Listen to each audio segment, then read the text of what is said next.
Hello, adventurers, and welcome to Bardicdice's Call of the Netherdeep, a thrilling D&D actual play. Join us bi-weekly on Twitch every other Thursday at 7:30 p.m. CST, as our players VixxDraws and DM Shanks of Top Down Tabletop and Sassy Fire and Kojak from the Tavern embark on epic adventures. Tune in for live recordings and witness tales of magic, danger, and heroism. Thank you for joining us on this journey of fate. Now grab your dice and let the adventure begin. Camera begins in a long, tall library as the books fall around. A water genasi female with robes of blue and gold puts a book down. You know what? For funsies, Brittany, roll me a d20 roll for perception. Oh, do I add anything? No, Just I know that Zellius casts invisibility. 12. 12.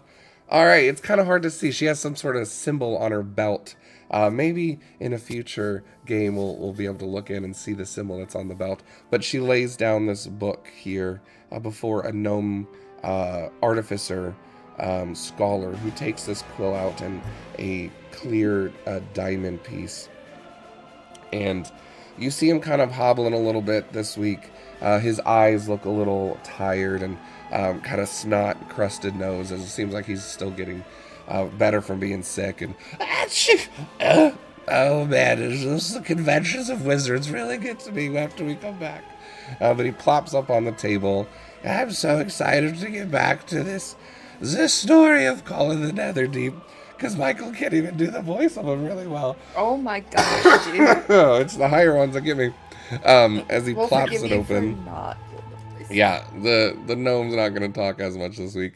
But as he opens it up and the genasi presses the button as the diamond begins to open up a bit of a portal into this other world where our story unfolds of our four adventurers who, after getting a vision from an old hero, received a vestige of divergence. Zelly is finding it, wearing it around his neck. And as they sat at the tavern, all of the rest of the town talking about them, eyeing them, googly eyeing them, they discovered that this was a vestige not from one, but three different gods of Exandria, a world full of the scars of gods who warred during the calamity. There were few differences on what they should do with the device, but it was clear that it is important enough that everyone should stay involved. As the Crimson Cloaks, the rival group from the festival, wanted to help escort them, or at least aid them in their next steps, as one of their newer adventurers, Irvon, a more shaggy, zoinks looking guy, just really wanted to sell it for money and didn't really care about the adventuring. Zelly started picking up on some of the mistrust there, decided to all have them kind of rest together and try and keep watch. As Bibble did not understand that aspect and took the furthest room from them. But during the night, all of them each had different visions and dreams. Especially Zellius called forward into another vision of this vestige, as the gods themselves catered to him, offering their services, as it was apparent that this device is now in the spotlight of fate. Unfortunately, with a aid of some sleeping poison, with Irvon's sleight of hand and a little bit of mixed, what do you call it? Kind of like peddling of drinks. Our poor Kaizen was unaware that he had attempted to get in. And because he's a little bit roguish, Irvon had somehow also was able to get around the sleeping ASMR barbarian on the floor and get in through a window to steal the vestige from around Zellius' neck while he was having a vision. All of them waking up the next morning to realize what had happened, as an elder also had a vision of the importance of this device, telling them to proceed to Baxazan, as most likely that's where he would have gone to sell this or get more information. So, our vision goes into a cloud of dust that rises from the town of Jagao as two more bounders, this wolf-like horse, is bounding away with Cordelia on one, Kaizen on the other, and horses behind as a trail of adventurers go, as the Crimson Cloaks and our Blood Moon Syndicate start traveling off. I apologize. My voice is definitely leaving me. This is going to be a fun night. Yeah, let's go ahead and give you guys athletic rolls on, well, I guess it would be athletics. Animal handling checks on the first leg of this adventure. As the... Let's see what the weather's like. As the weather clears into a nice bright day, as the first day kind of comes up for you guys. What are you going to say? Do me and Kaizen have advantage still because we're yeah, on this one. Yep. So that's a 4 for me. All right. 14. 14 as well. 9. Yeah, Cordelia and Kaizen, you both are like really taken off, able to mostly guide these more bounders quite well in this climate. It also seems like they're also pretty well trained for some of these routes between the different areas as well. The rest of you are keeping up, but are not keeping pace, if that makes sense. The Moorbounders do have a bit of a advantage here in this climate and this area versus just like a typical horse. I guess we're keeping scout, we're keeping point and watch. Exactly. That being said, let me go ahead and bring up the map again real quick as we do this. Roll 20. Nope, don't need that. I need to change that scene real quick. Oh yeah, were we guys, were we having the other group go the long way to keep an eye out, or are they traveling with us? I can't remember. You guys had discussed them going the different way, but you guys can chat about that, as right now you guys are all grouped together. It seems that AO is the best one, or no, AO had a Moorbounder as well, but she's back with the others, kind of keeping them pace. It seems like they're struggling, especially Maggie and her horse, as well as Maggie's doing well, but her horse isn't able to go as fast. It seems that Galsariad is the one that's struggling the most, as his horse seems to be steering off, and AO's had to go back and aid them back on site. So if you guys wish to discuss anything, you do have some space from the other group. I do still think it's worth having them take the road, and we'll take the shorter path. Yeah, just in case you went the long way to, like, divert attention. I think he's being sneaky going the long way, because of course we're going to go the short way. Well, there's a chance that he may have taken the long way around on the road, and we might just pass him, which would be unfortunate.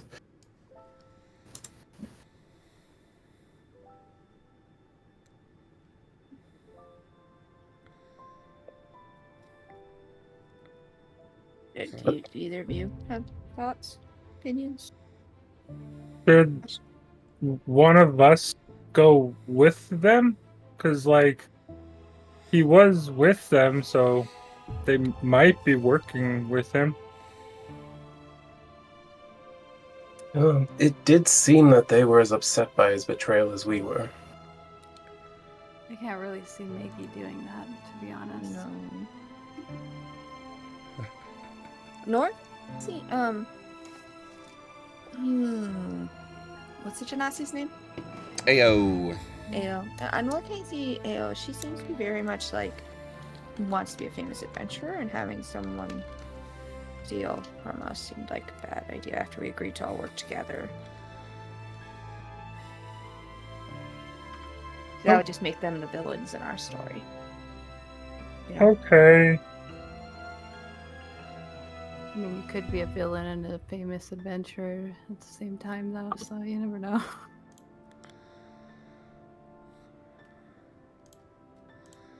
What is happening? I don't know what you're talking about.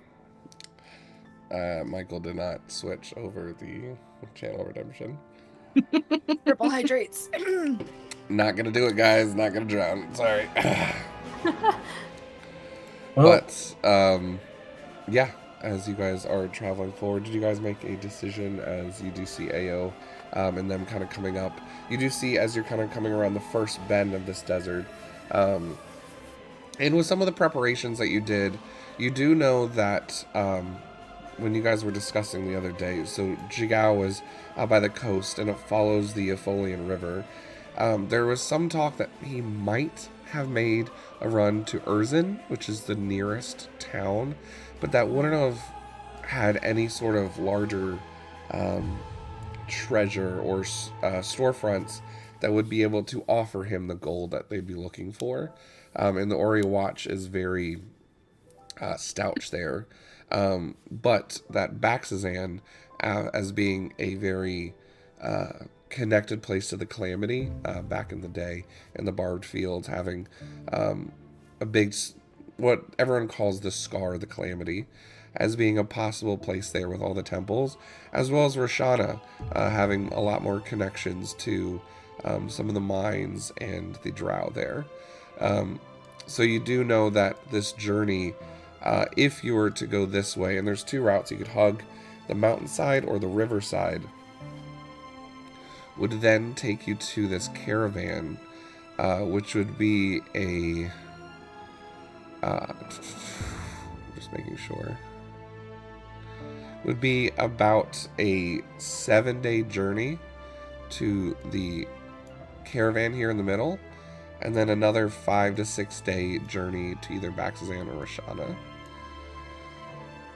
And the elder did have a vision that he told you, Zelius, as well, about information that there was information that he felt would be in Baxazan that would be significant to this item. Yes. Yeah. With all that in mind, let's have our companions follow the far road, and we'll cut it as short as we can, get to Bazzoxan, and find out what is fated for us there.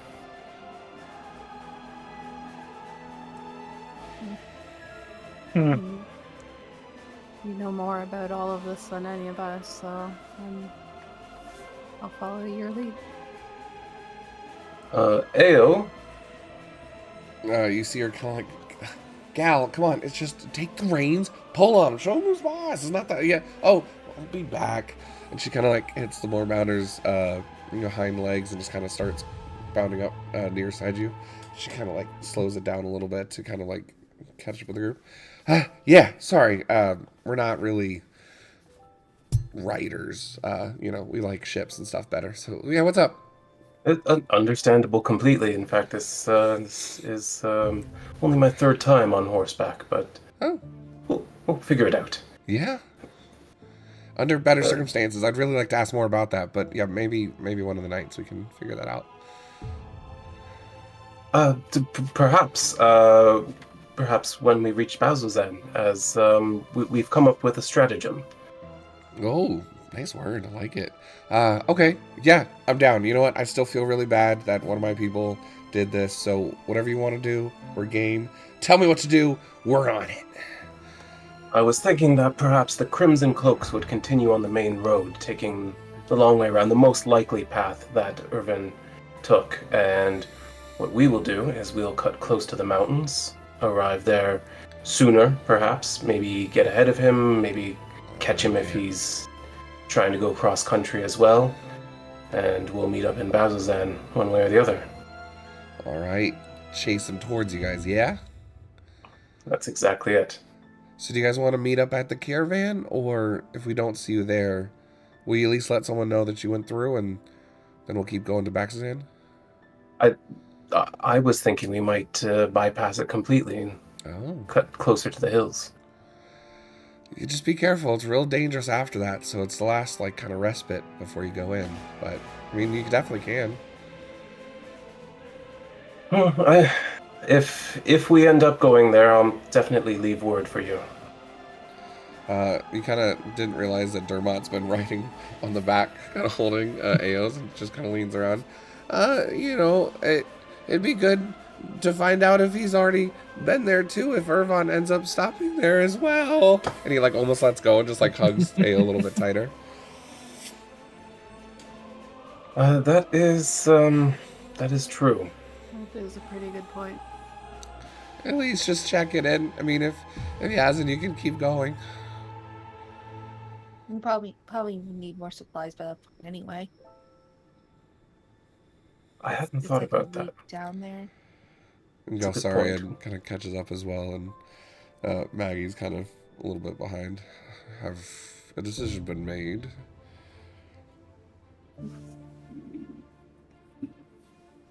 Yes. On. Good. Don't want anyone to take time to make their decisions. Yeah, Gal. Yeah, we're on it. I'm negotiating right now for what we're doing in our part. Yeah, we're taking the river because we're gonna catch everyone's ass and whatever. They're gonna. I was gonna say beat it, but you know, I heard what I was saying as I was saying it, and yeah. Mm-hmm.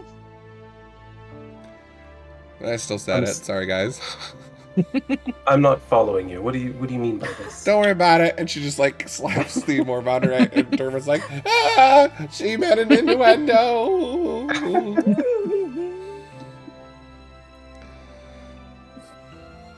Is there anything else you guys wish to say to the Crimson Cloaks before they split off? Good luck. You as well, Bibble. Kaizen. Please take care of Maggie, please. Give me an insight check. That is a 10. 10. Yeah, kind of. Galsariad especially is very hard to read. Kind of gives a glance back, and there's either a glance of, well, of course, or a glance of she doesn't need protection. But it's hard to read whether it's in the positive or the negative. But he kind of glances back, sure. And then starts taking off as well. And Maggie slowly comes up to you guys and, it was really good meeting you all. Please be safe before we meet again. We'll see you soon. Oh, of course. In a good fortnight.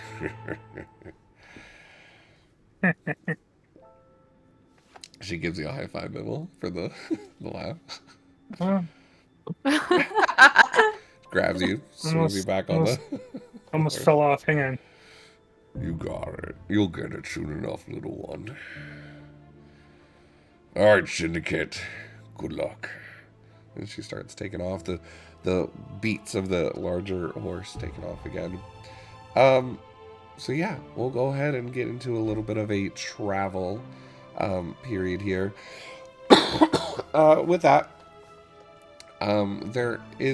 it does feel like it's going to take quite a bit of time to get there.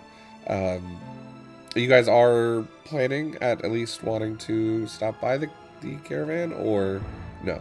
Because that would Probably by about a day and a half. I think we will need supplies by the time we get down there, so... That's fair. Yeah, do you guys have rations and food? And Good berries. there you go. Alright. We got food covered. How about water? Create water. Fwicking druids. Yeah, fwicking druids, you're breaking the rules. Alright. Don't worry about it. I'll keep us it won't be great. One berry and you'll be fine for a whole day. I can also feed the animals with it. That's true. Yeah. Hmm. All right. Now, are you guys wanting to take a normal pace, a fast pace, or a slow pace? A slow pace you feel like would add about a day and a half, almost 2 days, whereas a fast pace might bring it down a day and a half to 2 days. If you were pushing the more boundaries that much. You do feel like a slower one might keep you a little more stealthy from encounters or the wild here, as it is quite a dangerous area. Not as dangerous as the Barb Fields, but dangerous in its own right. A fast pace would probably make you a little bit more susceptible to being found, and a normal pace would... I want to catch this guy. Is everyone comfortable with going at a fast pace? I think it makes sense to do a fast paced, at least at the first day, because yeah, we're probably wanting to get after him. Mm-hmm. Fast sounds good. Fast is fine. Maybe when we get to the barbed fields, we'll have to. We may have to slow down. Careful. Yes. Who knows what's up? If nothing else, we don't want our animals to get injured. But we're traveling on a road here. It should be fine. Yeah, I'd be real wicked bad. Thank you. You're welcome. So, I rolled a natural 20 for the first day. The sky is clear, temperate. Temperatures make it very easy for your first day's travel. As you guys start making your way, splitting off from the Crimson Cloaks, you'd start making a faster pace, pushing yourself. Who's leading the group? Would that be a survival check? Most likely, yes. I can do that. All right, so Cordelia, anyone want to assist or also have proficiency in survival? I'm proficient in survival, so I'll help out. So You wanna either roll if you yourself? both want to roll or one with advantage, you're more than happy to. Oh, I'll give it to Cordelia. I had my 7 too, whenever I roll. 7? I don't know what That's a- 7 is. We don't talk about numbers in real life. I'm talking about my dice, man. And whatever I roll. 20.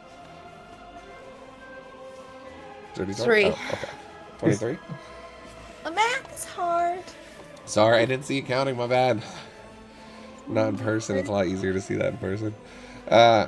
Perfect. Yeah, you're able to kind of keep... I mean, it's quite easy keeping the mountains on your left side. The terrain down here, but just kind of making sure you don't get caught like following a path that makes it where you have to bounce back out. You guys make good time on the first day and don't really seem to grab too much attention, but it does seem as night falls, the clouds are starting to come in, and it does seem like rain is on the precipice either tonight or in the early morning. I'm guessing you guys find, after a certain amount of time, a nice place to stop. You are able to push yourself late into the evening to make up some time. But for the first night, you guys kind of make camp under the stars. The stars slowly, as clouds start bubbling in, are blotted out one by one in this landscape. But the first night is yours if you guys wish to do anything before proceeding forward.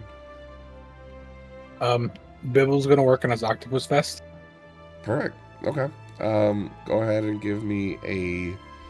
Do you have any sort of proficiency or tools in something similar to making that? I have Tinker's tools. Are you proficient in it, or do you just have them? I think I'm proficient in them.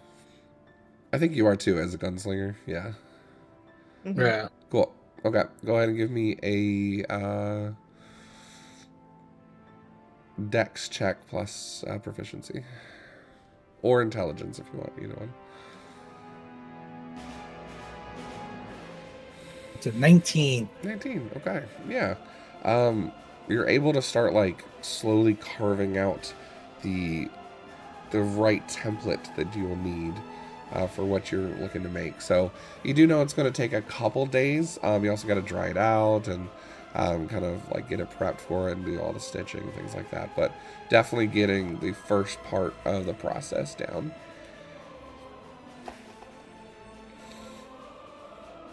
Does anybody else want to do anything? Once camp is set up, I would like to take out the bag of boba that Cordelia gave me and try to figure out what these are. Which one is that again? Sorry.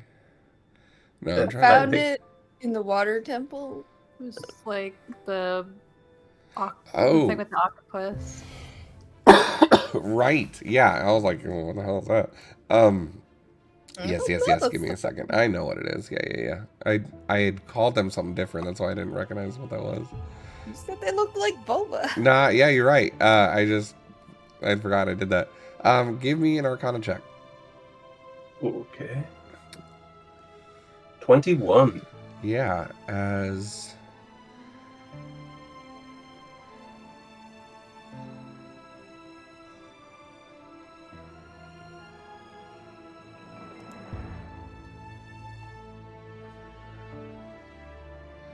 so, as you're looking at these, you're like, what the hell is this boba thing? Like, trying to like figure out what these are. You start realizing this is a magic item not ready to be used, but has been consumed and used. This is a pouch of dust of dryness that has fallen into water, and that in the form of 8 marble-sized pellets have absorbed hundreds of gallons of water.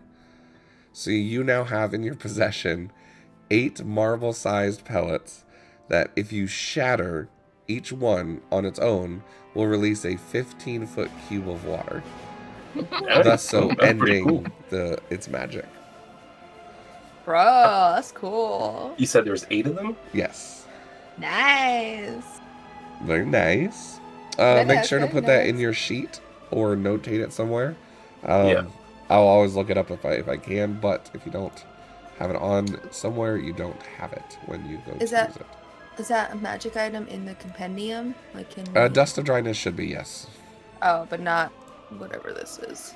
But potentially we have 140 square feet of water. There you go. It should be in D&D Beyond as well, but That's a wicked amount. it's wicked. Wicked That awesome. wicked water. Wicked awesome. But yeah, as you're kind of going there, you're kind of like squishing out just a little bit of water in your hands. Like, oh, okay, that's exactly what that is. Interesting. Literally, it's boba. Yes. It's literally boba. Don't pop them in your mouth. Ooh, you drowned someone real fast. Dark. I'll be able to breathe for like a minute as just water is gushing out. I hate this. It's the worst kind of waterboarding. But yeah, after everything that has happened, this is kind of the first night. Even though there's this sense of urgency and desire to move forward and continue on, that things kind of feel a little bit calmer than they've had been with everything going on with you guys. I think as they're like kind of settling into camp, and no one seems particularly busy, or at least only like half-heartedly paying attention to something else. Kaizen's probably getting a drink of water from his water skin, and he's just like, Did you guys all sleep well last night? Just like trying to gauge all of their faces as he says that. Another inspiration. Oh, thanks, birthday. Yeah, I gotta tell them about that. Thank you, birthday shark. I promise not to ratatouille you. I'll always ratatouille whatever I can. Yeah, you guys both, everyone that has double inspiration at the moment. Cordelia will be like, So actually, yeah, I slept really good. I mean, I'm pretty sure we were poisoned, but it was good sleep for me. Yeah, that's fair. Did you? Yeah, I mean, the way that I woke up wasn't so great. Yeah, The room being broken into and all, but I had a interesting dream. I feel like it felt different than the dreams that I normally get, which are usually somewhat pleasant, or I just don't have them. What happened? Well, I was being chased by something in the woods, and I don't know. It was just like I was really scared of it, and I knew in the back of my mind what it was, but I didn't know what it was. I don't know. It's really hard to explain. But when I woke up, I felt like, well, first of all, when I woke up, I felt like really angry at everyone. But when that subsided, I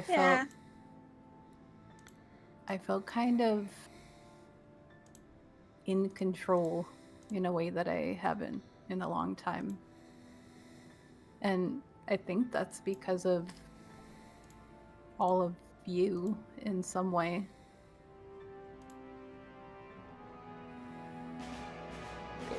Checks. Aww.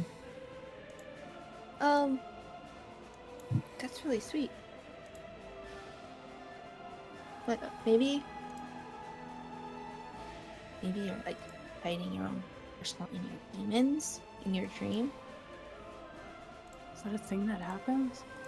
I don't know. I hear if you dream about your teeth falling out, then it's because you're stressed, so maybe that's... You lose an inspiration. No, because it's happened to me. I know, me too. I hate it. It's the worst. So I don't know. So you're saying it kind of like reflects what I'm going through right now? Maybe like your subconsciousness. Because like you say when you get really angry and you're fighting, you don't really remember things, right? Yeah, and that was one of the things. I got angry in the dream at whatever was chasing me. But I remembered being angry. Normally that doesn't happen. I once spent some time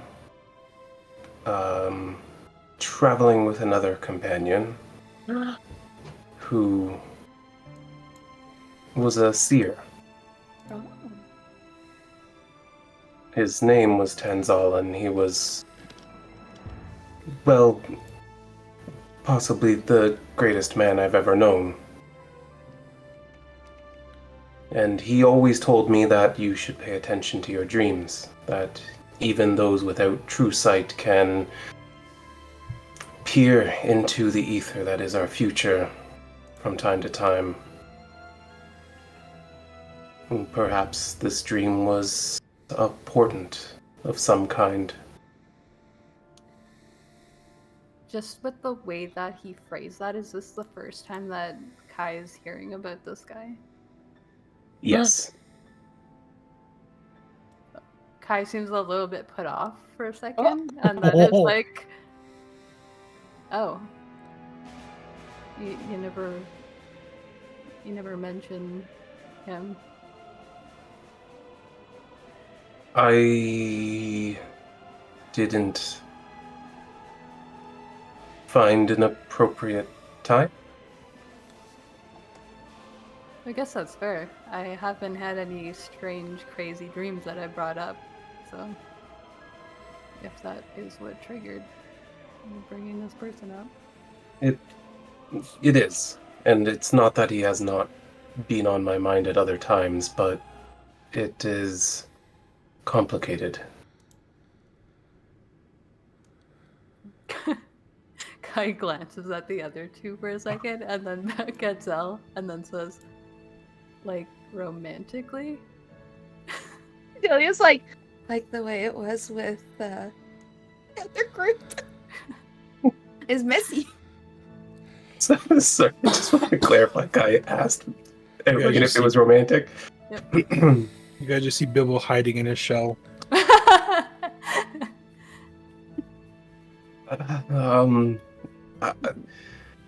I don't know, to be perfectly honest with you. It certainly felt that way at times. I think,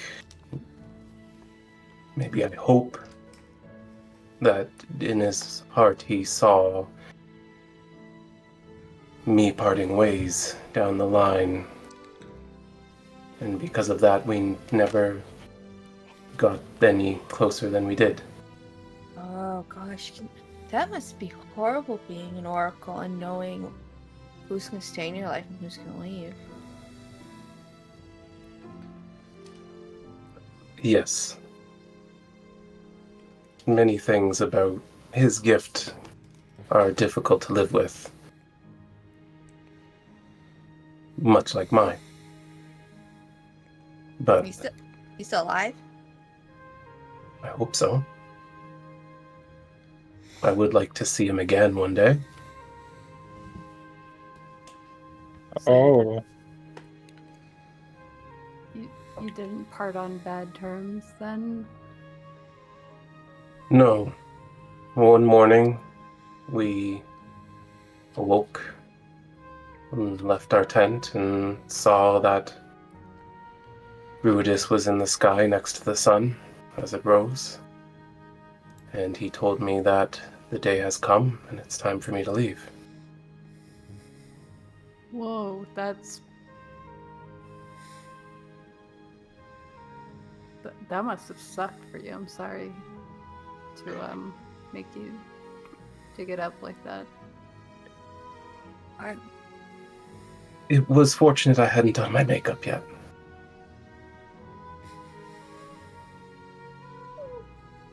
Courtney wants to give him a hug real bad when he said that. So she's just gonna hug herself instead. What is Zell doing right now while he's talking about this? He has his hands clasped in front of him, and he's kind of white knuckling it a little bit as he stares at the horizon. Is he standing or sitting? Sitting. Okay, so Kai's standing and he's just gonna come over to him and just kind of place a hand on his shoulder and give like a gentle squeeze. He doesn't let it linger too long, but just like enough to make it a comforting sort of gesture. And then he's like, man, I was not expecting that when I brought up my dream. And he takes another drink of water and puts his water skin away. You can see why it would be uncomfortable to bring this up. If it makes you feel any better, I'm not uncomfortable with it, and you should never feel uncomfortable bringing these things up. I do appreciate that. But it is uncomfortable. I still have not figured out exactly how I feel about any of it. I think that's okay. It takes time. And it's only aggravated by the fact that in my upbringing I was taught not to feel at all. That didn't sound like fun. It wasn't. The best thing my people ever did for me was to abandon me and send me out into the world.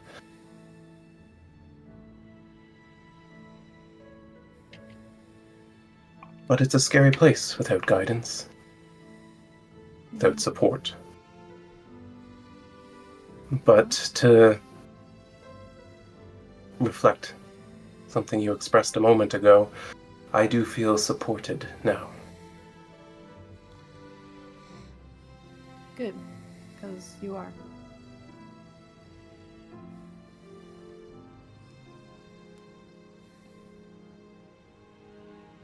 Do any of you have someone that lingers behind? My mom. She's been sick for a while now, which is why I got in so much debt. Oh, So making sure I can make it back to her. that's terribly unfortunate. You were close with your mother, I take it. Yeah, it's pretty much after um my father was killed at sea. It's just been two of us.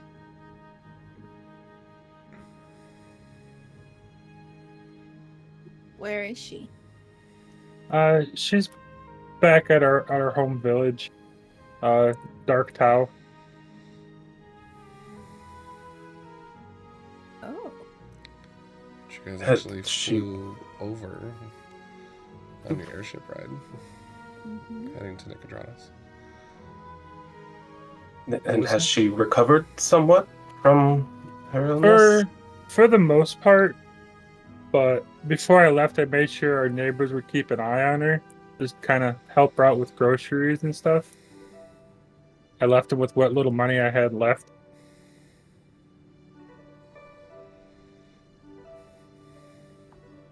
I see.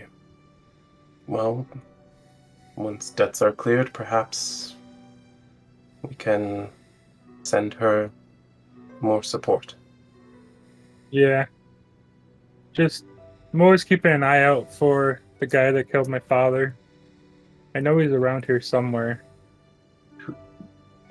Who killed him? What do you know about him? He's part of like the second largest pirate crew from our Dark Tau. Give me for one.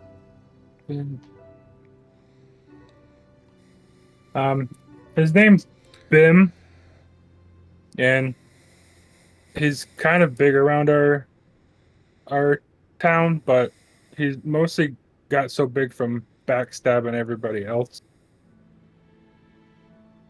I, See, yeah, my father agreed to do a job with him, knowing what he's like, and we thought we could fight him off if need be, but he attacked us in the middle of the night when we weren't expecting it.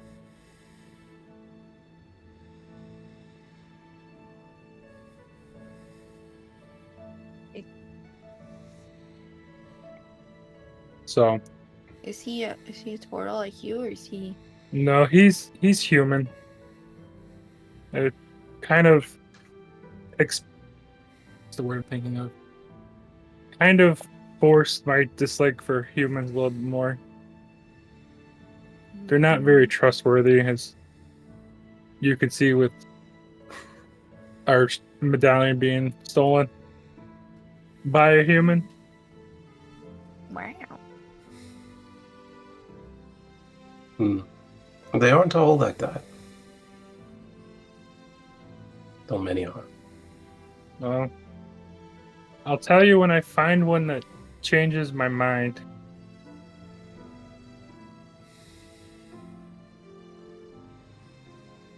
I'm very sorry to hear that, Bibble. It's okay.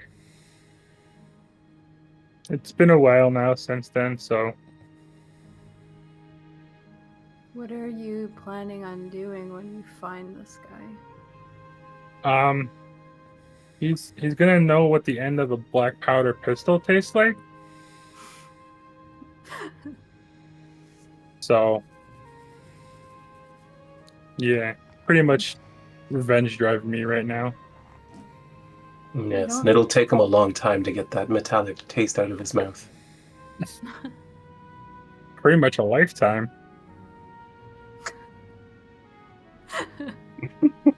It finally clicks for Zell. Oh. He's gonna get his hands.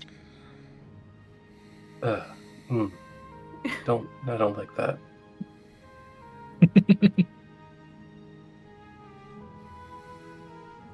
How about you, Cordelia? Me? Yeah. I guess it's my sister River. She's all I got left for family. We don't get along great though. But actually, she looks at Zell. I did have a dream. Well, it wasn't really a dream because I don't dream. Because Kalistar don't dream. Sorry, I got kicked from the dream world a long time ago. But I did get a visit in my meditation from my mentor back in Nicodranus, which was never happened before, so it was a little weird. But it was nice, and we got to talking, and she was telling me that my sister River did something stupid and is now working for my old boss. I was really done with her.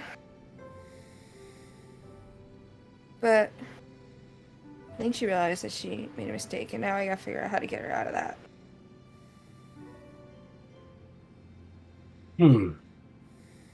That's terribly unfortunate. Yeah, my old boss isn't real bad.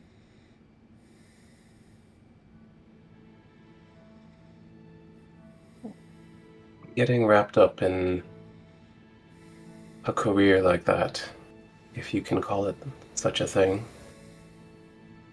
where you have little option to escape and expectation of terrible things for a long time to come. It is a very oppressive way to live. Yeah, I thought she was... I always thought she was smarter than that. She's always been better with people than me. She may have been coerced. Maybe. The more people get to know you, the more they have to hold against you. So, if she was a people person, that's likely.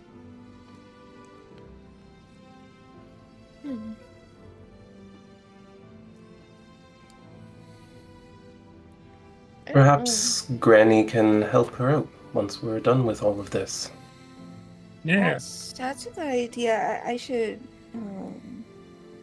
well, I guess I have to get the medallion back, 'cause I think that's what you wanted. One step at a time, but once we have it, once we return,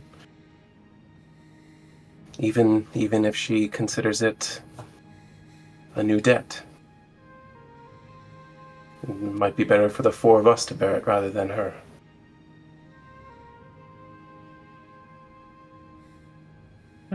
I agree.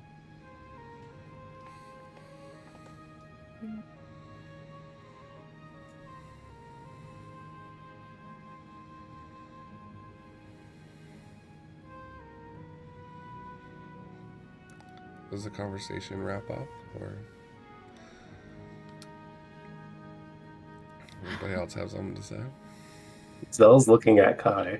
Kai's Yeah. been like unusually tight-lipped as you guys have been sharing. Yeah, Viv will turn to Kai.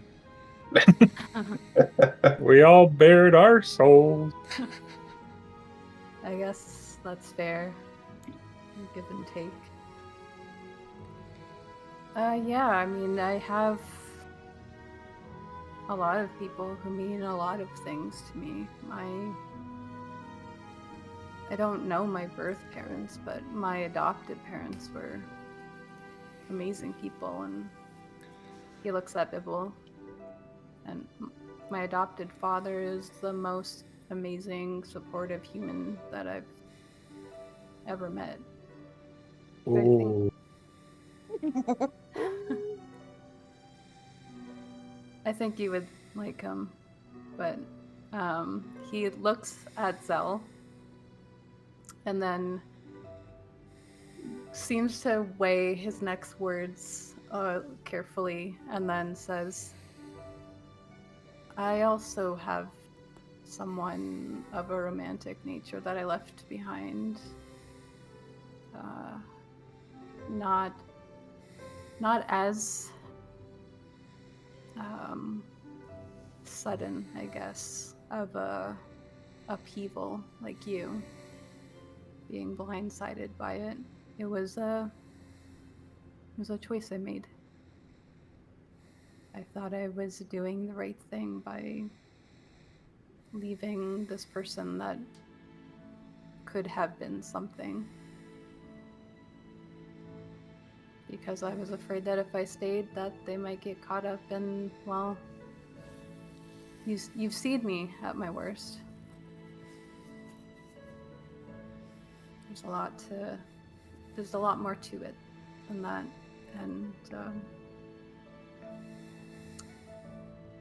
I'm actually a little bit concerned because I'm pretty sure that he's in Bazilzan, so.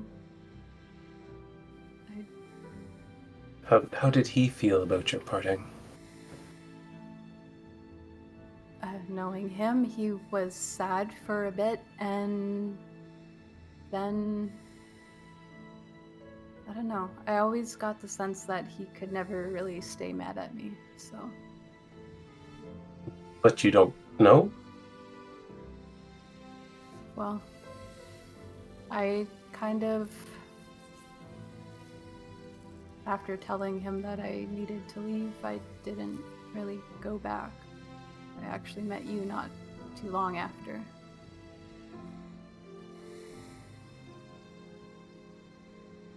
We said our goodbyes. He seemed sad. I don't know if he went through any other emotions since then. But he had his own reasons for parting with me too, so it kind of worked out.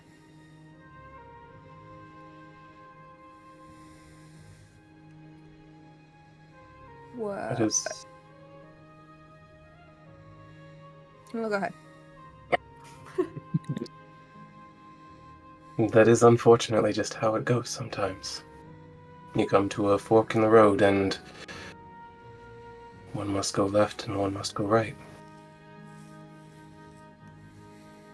Exactly. If he is there, do you want to see? His eyes go wide. He's like, Or are we trying to avoid him? I mean, I don't know exactly. It might be difficult to avoid him. I'm pretty sure he works there. What is his name? Did she say it like that? Just like What's his that. name? Yeah. You know, in case one of us sees him and can like warn you. His name's Alton. He's a drow. Really handsome drow. Thank you.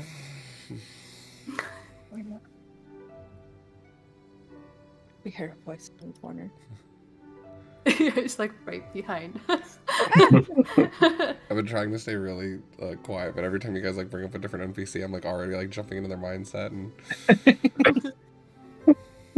I don't know how much has changed over the last year or so since I've seen him, but if he's the same guy he was a year ago, he would be only a benefit to us if we ran into trouble. But who knows? What kind of work does he do? He, last I heard, he was being adopted into one of the dens in the dynasty. Oh. Which is kind of why he needed to go.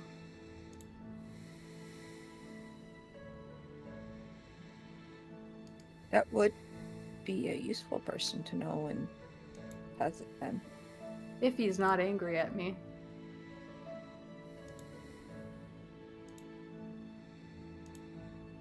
Well, like you said, he can't stay angry at you. I mean, who can? Look That's at you. fair.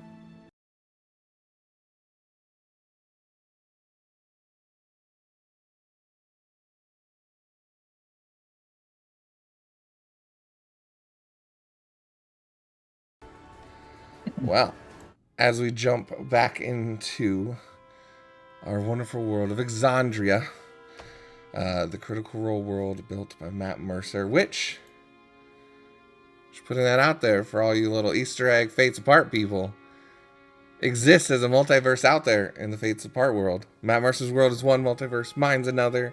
Anyone else that's run Exandria is boop, boop, boop, boop, boop, yet another world. But that's okay.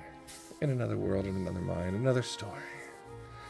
As we return back to Call of the Fates in the Netherdeep story, the grand crystalline tower of an artificer scroll gnome runs up and, I finally got my replacement crystal. The other one just popped out like crazy. I don't know they were right in the middle of getting rid of all the heartfelt moments. I was just losing myself. I had to call IT in. We had to go deep into the settings of this diamond. It was wild. It's all right. I'm sure I'm sure we won't miss anything, and it'll just be exactly like we never stopped it in the first place. So, oh, yes, thank you, Riviera. All right, so let's go ahead and put this down. All right, I think this is going to work, and if I just rewind it a little bit for the moment.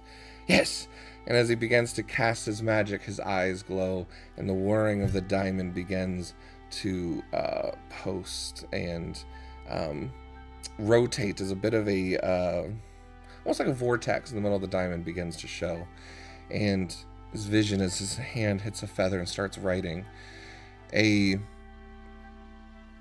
night of the night sky of Jorhas begins to fill the screen as our party members split off from the Crimson Cloaks, leaving Shigao on a hunt for Irvon, the member that stole the vestige from Zelis in the middle of his vision.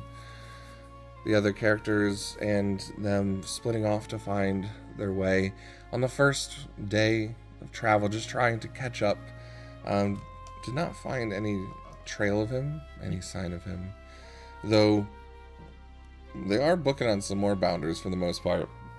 Some regional type panther / horses. Our syndicate crew decided to hug the mountains, heading up towards Baxazan, as the Crimson Cloaks are going to take a little bit more longer route from the river to make sure they don't catch up on any other signs of Irvon.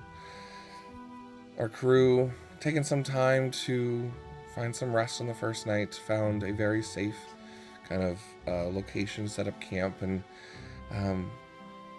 surprisingly began to open up a little bit in vulnerability of dreams and their pasts, until suddenly this huge bird starts crashing down into the canyon about 500 yards out, and all of them's everyone's distracted from what's happening as two more bounders try and fight off, and one starts bleeding out this way as this large crow-like vulture just decimates and rips apart the moorbounders in half, eating one, and just and then flies off. Yeah, you guys are just thrown out of your conversation so much that you don't even remember exactly where you left off, but that's where we start our game, is jumping back into the rest, if you guys wish to continue any conversation. Though it is getting a little late in the night as well. That seems like a good interruptive point for everyone to be just shaken out of their emotions. Sorry, one of the moorbounders got attacked? Not one of yours. One of two Okay. moorbounders just in the wild. Yeah, because they are wild animals out there as well. So yours are fine, and yours are like basic. Like anyone that sells animal handling is like, oh shit, and just like ducks down, is like hiding and like shivering a bit behind some rock as they see this happen. Yeah, I think Kai would have went over to make sure that theirs weren't either like getting riled up or hurt or wanting to like run off toward it. I'm good. I'm staying right here. You guys are protecting me. Not dealing with that. Quick question, Mike. Yep.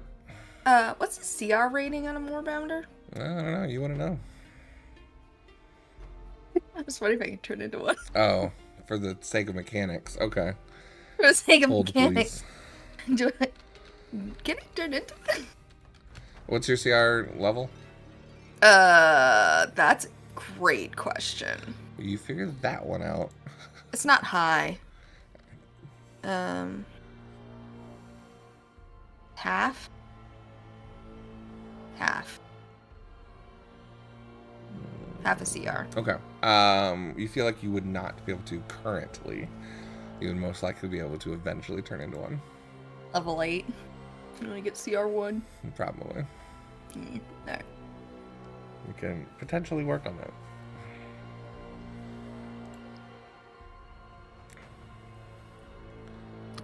The night is everyone continues to doing settle after into that? silence. Oh, well, that was very unsettling. I think I might just tuck myself into my tent and hope another one doesn't show up. Yeah.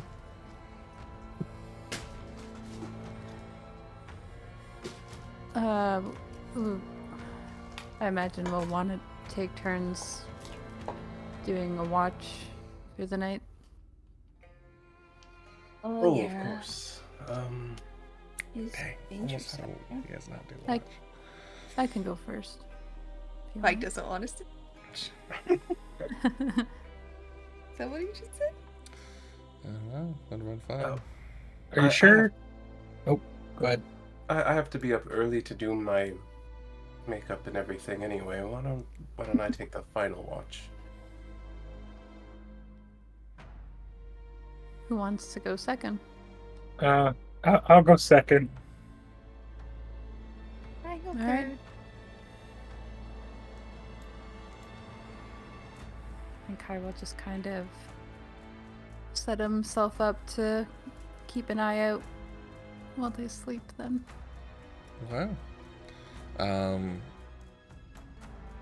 As you guys all head off to bed, Kaizen, is there anything in particular you do during your watch? He's probably just processing some of the information that he's learned this evening, and other than that, no. I think he's just kind of he'd sit for a bit and then get up and stretch his legs, do like a circle around the camp. Cool. Okay. As you do, go ahead and give me a. Do you have dark vision? Yes, I do. 60 feet. Cool. Go ahead and give me a perception check. Oh boy, that's a 6. All right. And so it begins. It's like we didn't take a watch. That's perfect. Yeah. He's so distracted by what Zell told him. That's fair. As well as, how could such a little turtle snore so loudly? It's just throwing you off so much. His shell acts as an echo chamber. Yeah. Yeah. But as the night continues, it's kind of beautiful out as the skies have cleared. There is still a bit of a storm off on the other side of the mountains where your path is headed to. So you can kind of see the distant blues and purples of lightning. But the stars are out in constellations that are kind of new to you. As well as you can kind of see Rudis on the horizon and Katha up in the sky, giving a bit of moonlight out on the desert kind of grounds. But as you go through your night, you do at one point kind of hear off in the distance that shriek of this weird vulture bird finding yet another appetizer. But nothing seems to disturb your camp as your watch ends. Bibble's probably like shaken a little bit he like doesn't know what to do, so he just kind of like pauses. So sorry. Oh, Bibble. hi. Hey. My turn? Yeah, I didn't Okay. really see anything worth noting. Okay. Who's next after me? Cordelia. Okay.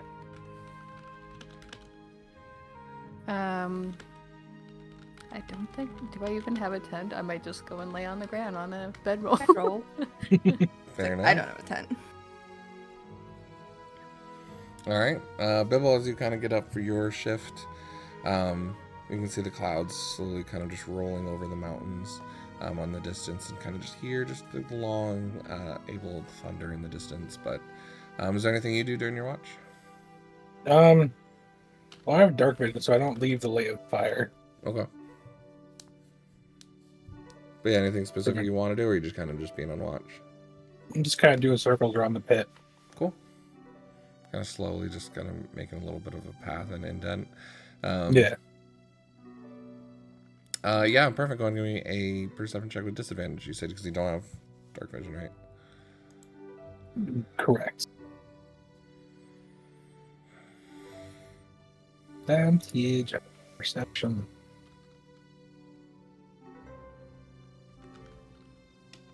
That's why I forgot I sent my D20s to Lego dice. 8. That's amazing. And another below 10 perception check. All right. Killing it today. Killing it. Yeah, even this one. There you can kind of hear the far off cries and howls of more bounders and various creatures, and even a few that kind of get close to the mountains where you're at, and you can hear some rocks falling from above you as something has gotten kind of close to notice you all, but it slowly walks off. I'm not sure exactly which direction. Kind of hold your ground, but nothing seems to disturb you guys for that bit, so your watch goes freely as well. Okay. And in my watch, Bibble will walk over to Cordelia and gently shake her shoulder. Cordelia, it's your turn. Her eyes just go. Whoa! That's creepy. What? It just went from nothing to everything. Oh. I guess. My sleep's not very deep. Okay. Well, I didn't hear anything but some rocks fall and some distant sounds. Okay. Probably animals out. Probably. That is. Good night, Bibble. Good night. And he'll just fall over the shell. Once I'm sure everyone's asleep, I'm gonna turn into a cave badger again. I have tremor sense for 60 feet and dark for 30. Well, less. All right. Yeah, give me a perception with advantage. That ain't perception. It's an internal. That's gonna be a 15. 15? Oh, Nice. great. Yeah, as you're just kind of hanging out as well, you also can wildly pick up on just the many different movements of bugs and critters and smaller things within the rocks of the mountains here as you're nearby. And every so often you have the feeling of a scorpion or a crab kind of just coming into the tail edge of your kind of area and then heading back out. You also can at one point hear the flapping wings, and you do notice that this bird-like monstrosity does land in kind of like the peaks of this little mountain range between the Emerald Loop and the Barb Fields there, as it seems to settle in at some point. So you do know potentially this might be a danger in that direction. Can I use my badger nose to see if I can smell what creature it is? It's pretty far away. You're not nearly even close enough at anything like that. That's Fair. I mean, if you want to go and leave and try and hunt down the spot where it killed the moorbounders and investigate that, if you'd wish. Oh, we caught us. Did we catch sight of it then? I wasn't sure how close it was. I mean, you would have seen it diving and then go below the, like, your view on like the hillside there, and hearing it like way out in the distance. So seeing where it landed, I'll just make note. Yeah. In my badger brain, to tell people. What's your badger intelligence? I use my intelligence. Because I'm a wild shape, not polymorph. Oh god. Which, I mean, Cordelia's, she's okay. She got a 12. She got better wisdom. Oh, okay. Yeah. I say it's easy enough to understand the direction with the mountains and stuff like that to follow along with that. Perfect. Yeah. It seems like your watch comes to an end as well. Nothing too crazy. I turn back to me. I think if I try and wake Shank or Zella's a giant badger who might stab me. Just poke him a little. Tenzo? Oh. Cordelia. Who? No. I was having a dream. You see? Okay. Oh. Was it a good dream? It was comfortable. That's good. Over there, and she'll point to where she saw it. I think that giant bird's nest is. So. Oh. But it seems to be down for the night. Okay. Well, that's I don't know. something. I didn't really get to look, so I don't know what kind of creature it is. I don't know if it's nocturnal or not, but. Alright, so you'd be worried about this, and I can't give you any other information. Just be ready to yell. I'll wake up. Alright, get some rest. Go into my bedroll. And I just... Zell's gonna get up and first take a stroll around the, outside of the light radius from the campfire. You notice there's already a path that seems to have circled a bit and with smaller feet. Take a look and see if anything kind of sparks my interest before I kind of set in for a more relaxed watch. Sure. Go and give me an investigation check because you're kind of checking that. Oh. Okay, and that's 0, so 19. Wait, do you say 0 for 19? What? It's a plus 0. Oh, okay. I don't know why I was thinking you rolled a 1 minus 1 and you're like 19. I was like, wait, what? Stop cheating, bro. Well, yeah, if you go below 0, you go back you up just to come 20 back up to and the you work top. your way down, right? Yeah, it's a new character idea. It's fun. You fail so bad, you're just, Well, I am the cleric of order and all that. It's true, yeah. So, restructuring things.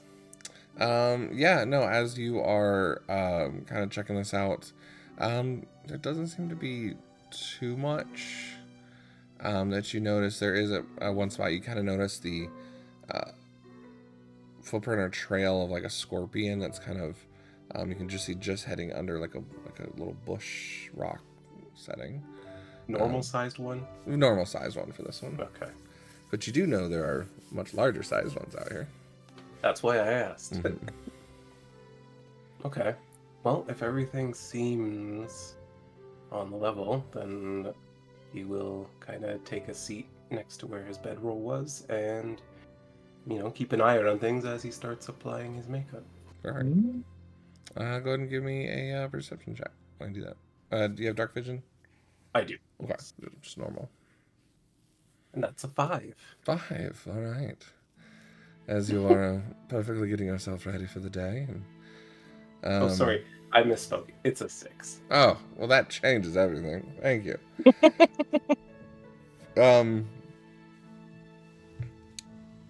You do notice that in the middle of this watch, in the silence, suddenly you just feel too quiet. All these voices, and just now they're gone. Like, there's just this alone feeling that you didn't quite have before. Almost like this being unwatched or ignored from before. You know what I mean? You feel almost naked without this vestige on in the moment.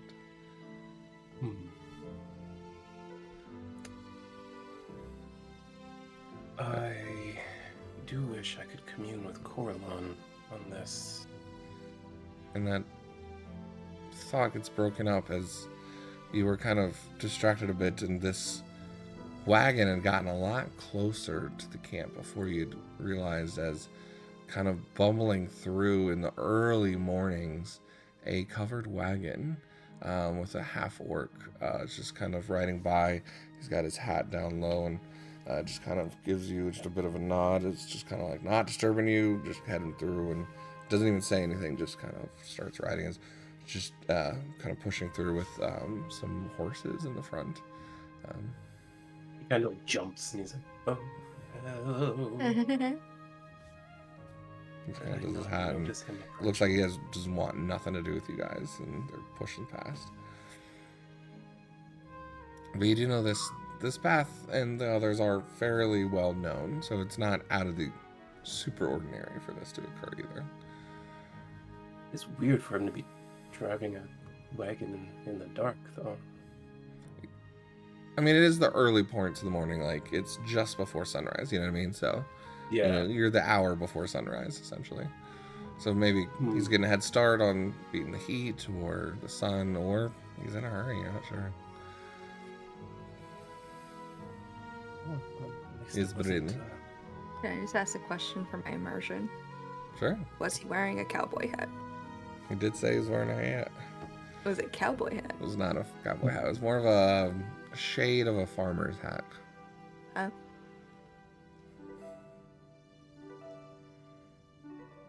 Just let him go?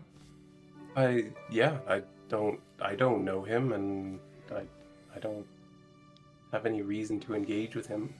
Actually, hold on. I called out to him to see if he'd stop and chat. Excuse me, sir. Do you have a second?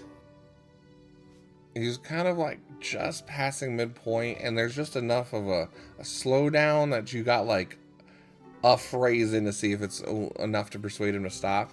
But he's just slowing down and not stopping. He kind of just turns just to see what you have to say. There's a thief on the road. I'm wondering if you've seen anyone suspicious. Give me a persuasion roll. Normally, I'm quite good at these. You do have an advantage die. I have advantage, good, because that was a natural 1. I will say, with how short it was last time, one of the inspirations from last time will carry over as well. So you guys have double inspiration currently. Sweet. Well, I'm down to 1 now, and that is a 23. 23. You kind of see him like squeeze his eyes a little bit, and he'll pull up on the reins as they come to a kind of a skidding halt.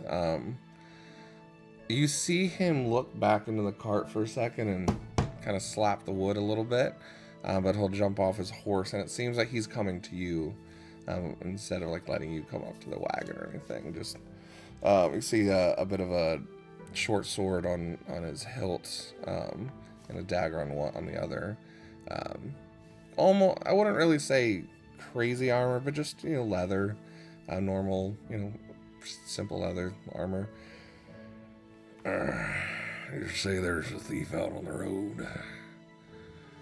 Yes, and Zell would approach him somewhat, but like mostly just to kind of be between him and his sleeping companions more than anything. It doesn't want to go beyond that. Yes, a tall, slender man. Kind of looks you over as soon as you say that. Well, I wouldn't be telling you about me. He carries daggers. He's very nimble. Shaggy brown hair. He stole something very valuable to me, and we've been trying to track him down. Just wondering if you've seen anything, and if you haven't, to just warn you, he's very dangerous from what we can understand. So it's personal to you. A trinket. It's sentimental value. Sort of a holy symbol, you see. I am one of the faithful. Alright, I'll keep my eyes out. I haven't seen anything so far except goddamn rocks out killing more bounders. Figured as soon as it would hit its sleep, I'd get on the road. Is that what that bird was? You ain't from around here, kid, are you? I'm sort of around everywhere. Bit of a traveler. Yeah, that's a nasty thing there, a rock. Not like the normal ones you pretty boys have out there on the other side of the continent. These are shadowy, dangerous ones. I'm not from there either. I'm from the deep south, sort of. We'll be careful. I'll be heading my way to the Emerald Loop. If you do find yourself there, I'll set up camp. Maybe you can buy some wares for me. I'm just a traveling merchant, but I do gotta get back on the road. We are heading there as well. Perhaps we should ride together for safety. I do mighty fine on my own. He kind of just taps his sword, and it doesn't look like you have a way to really keep up. Oh, well, we've got horses and... He looks over, sees more bounders. I appreciate the offer, but those things eat my horses normally. They haven't eaten ours yet. Again, good luck with what you do. I'm more of a solo rider, but I appreciate it. I'll look out for y'all on the road. How's that? I appreciate it, and, well, safe travels. What was your name? Zelius Ruptus. Gromac. Gromac. Interesting name. So is yours. And I'll just turn around and just kind of give you a little hat down a little bit. He does have a bit of a cowboy feel to him, but he's kind of underdressed what he's doing. He's kind of got a Clint Eastwood sort of kind of gait with his eyes, but kind of heads back to the cart and starts heading off. Yeah, it doesn't seem like he's mistrustful of you. It definitely seems like he doesn't feel threatened, but just doesn't seem like he's one to want to travel in a group typically. That's fair. I don't blame him. Seems like an interesting fellow. But about that time, the sun just begins to peek over the far edges of the mountains from the east there, as the clouds that have kind of left over there are staving off more for the barbed field area. Seems like a storm has really kind of settled over the eastern part there, so as the sun kind of comes through the rays of the storm, you kind of cleared there, and it looks like it's a few days away, so it doesn't look like you'll be having any weather today either.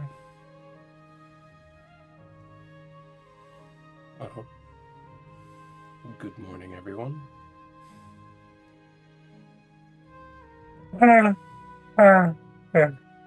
Morning. Hi. I'm starving. Yes, I'm quite hungry myself. Good but, berries. Oh, Only one. Thank you. You'll be full now. Are And you I'll give some sure? to the. I could fit like 12 of these in. Just try it. Just one, and you'll. It's like elven bread. One bite is enough. he looks at Zil skeptically. It's like puts it in. You'll be fine with just one all day.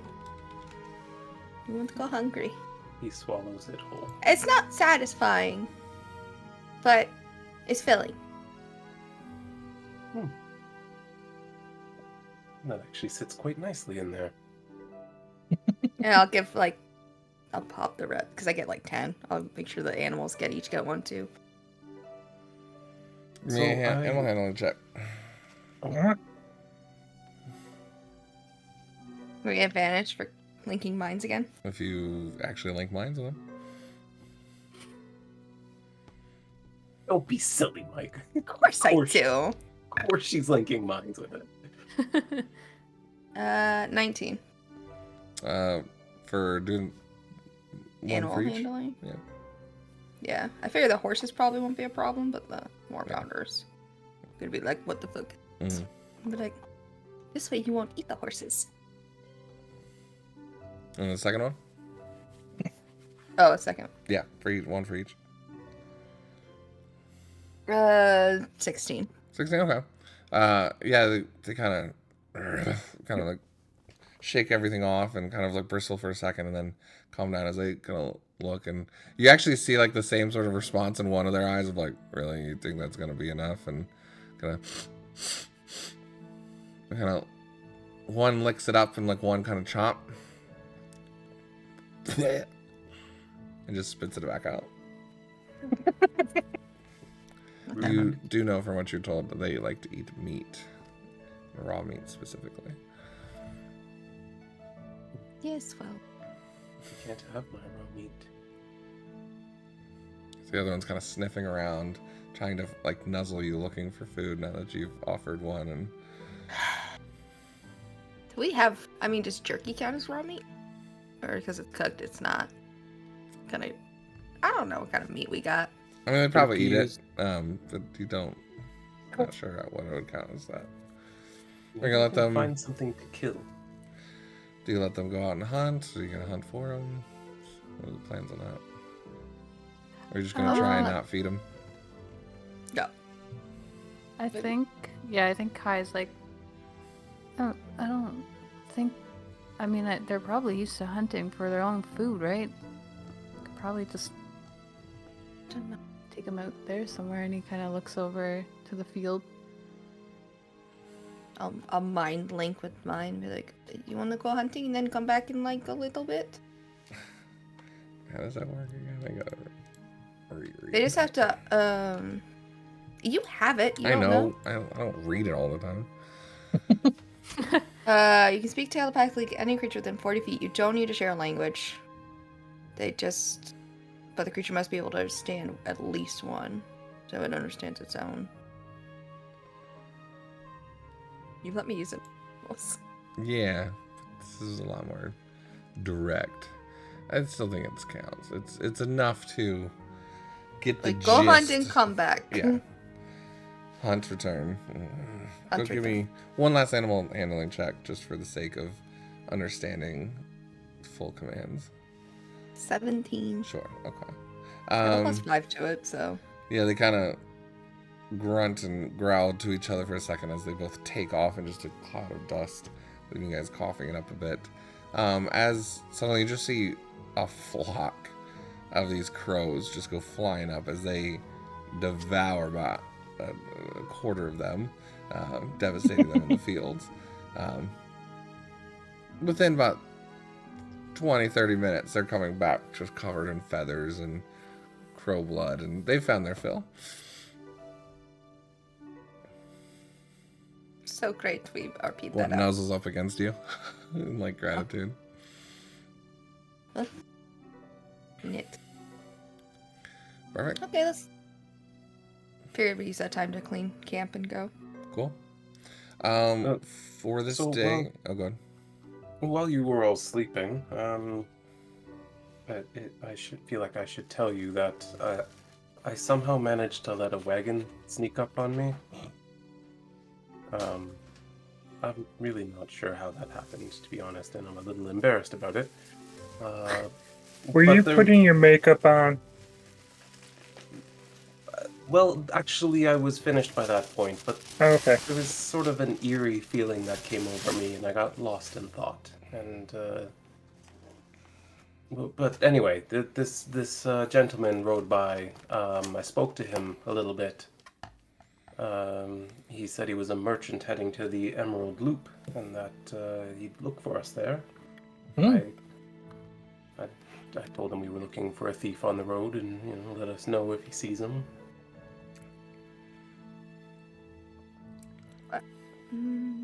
That's good about the merchant, but the eerie feeling? Have you ever just suddenly felt like you're being watched, sort of, and everything goes eerily quiet? Yes. Yeah. All the time. It really shouldn't be all the time, but... When But Dibble says anyway. that, he looks back at the horses we're staring at.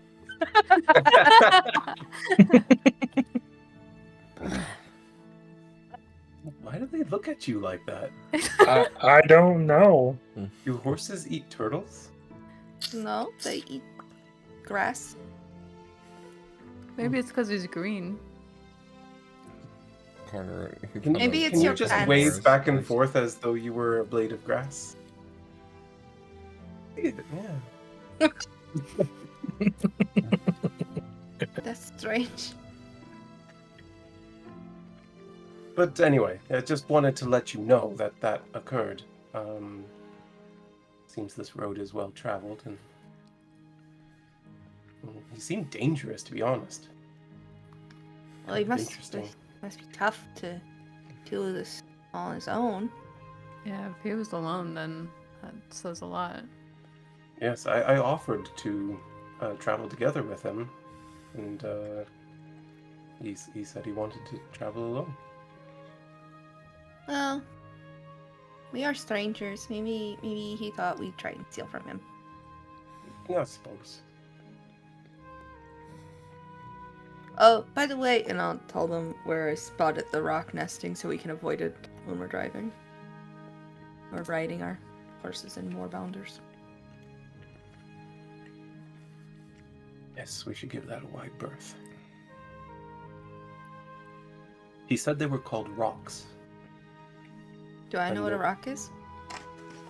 It's a little thing made of compressed sand over many, many years.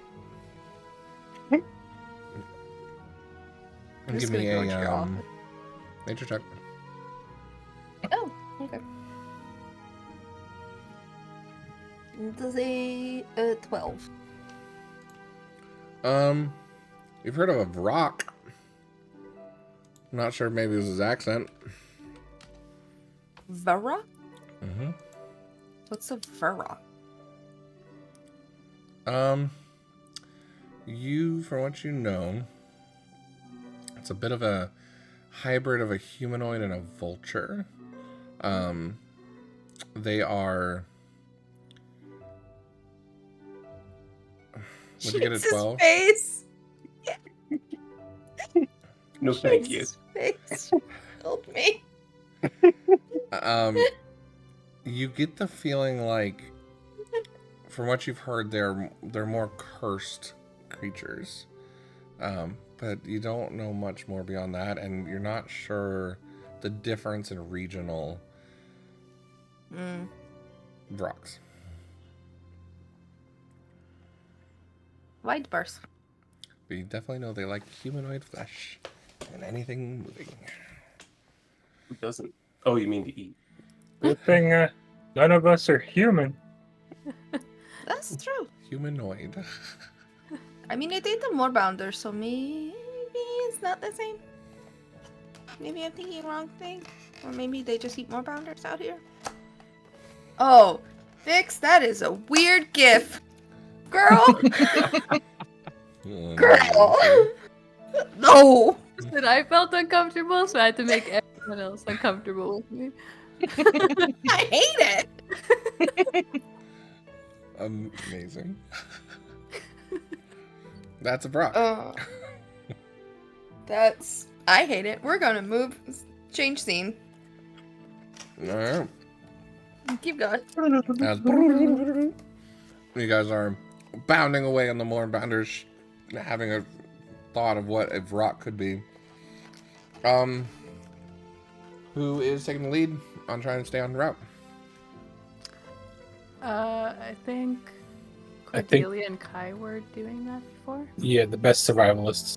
Yes. Cool. So you can do one with advantage or both roll. Both roll. Okay. Yeah. All the dice rolling. This die is going to jail. That'd be a 6 from Kai. 21. Perfect. I feel like at one point I told Kaizen what Zell said when I woke him up. Yeah, I was just thinking about what I don't know who that was dreaming though. about him. Yeah, Kai keeps on just like zoning out as his more bounder starts going off, and like a few of you start like following Kaizen, and Cordelia like, hey guys, and you slowly have to like bring everyone back in towards your travel. Are you guys? I meant to ask as well. What kind of speeds are you taking on this one? Fast, normal, slow? I think we were going fast still, right? Yeah. Yeah. But You we do can only go feel as fast as a horse instead of a moorbounder because that's our Correct. slower speed. Yeah. You do feel like going fast speeds will make you a little bit more noticeable to things out here, but We are trying to That's the gain risk you're ground taking? on this asshole. Yeah, okay. I think we said once we get to like the barbed fields, then we'll probably slow down. But Yeah. We just want to make up the time. About midday, you guys just hear echo out. You are. Your mic just peeked a out. shriek of something echoing through the mountainside in the canyon as a shadow flies overhead, and you just all kind of have to hold your breath for a second as it continues to fly past south, finding a different target than you all. But it was a close call as this Vrock seemed to have come quite overhead nearby. I also need Brittany on this first day. I'm going to use our travel rules as you guys are heading through. Oh, yeah. What is something you guys, an encounter you come across on this day of travel? I feel like you're just putting all the DMing on me, Michael. That's exactly what this traveling is I'm handing the DMing off to you guys. We notice off the side of the road a pile of bones. It's definitely maybe human, probably more than one creature. That's just got rotten flesh still on it. I got curses drawn on my brain. For sure. This probably wouldn't be the first time, though. This is probably the most freshest meal that you've come across. The others kind of bone dry. Definitely in the area you're going, there would be multiple sites of this in the desert of things drying out. Are you guys looking into it at all? Are you passing through?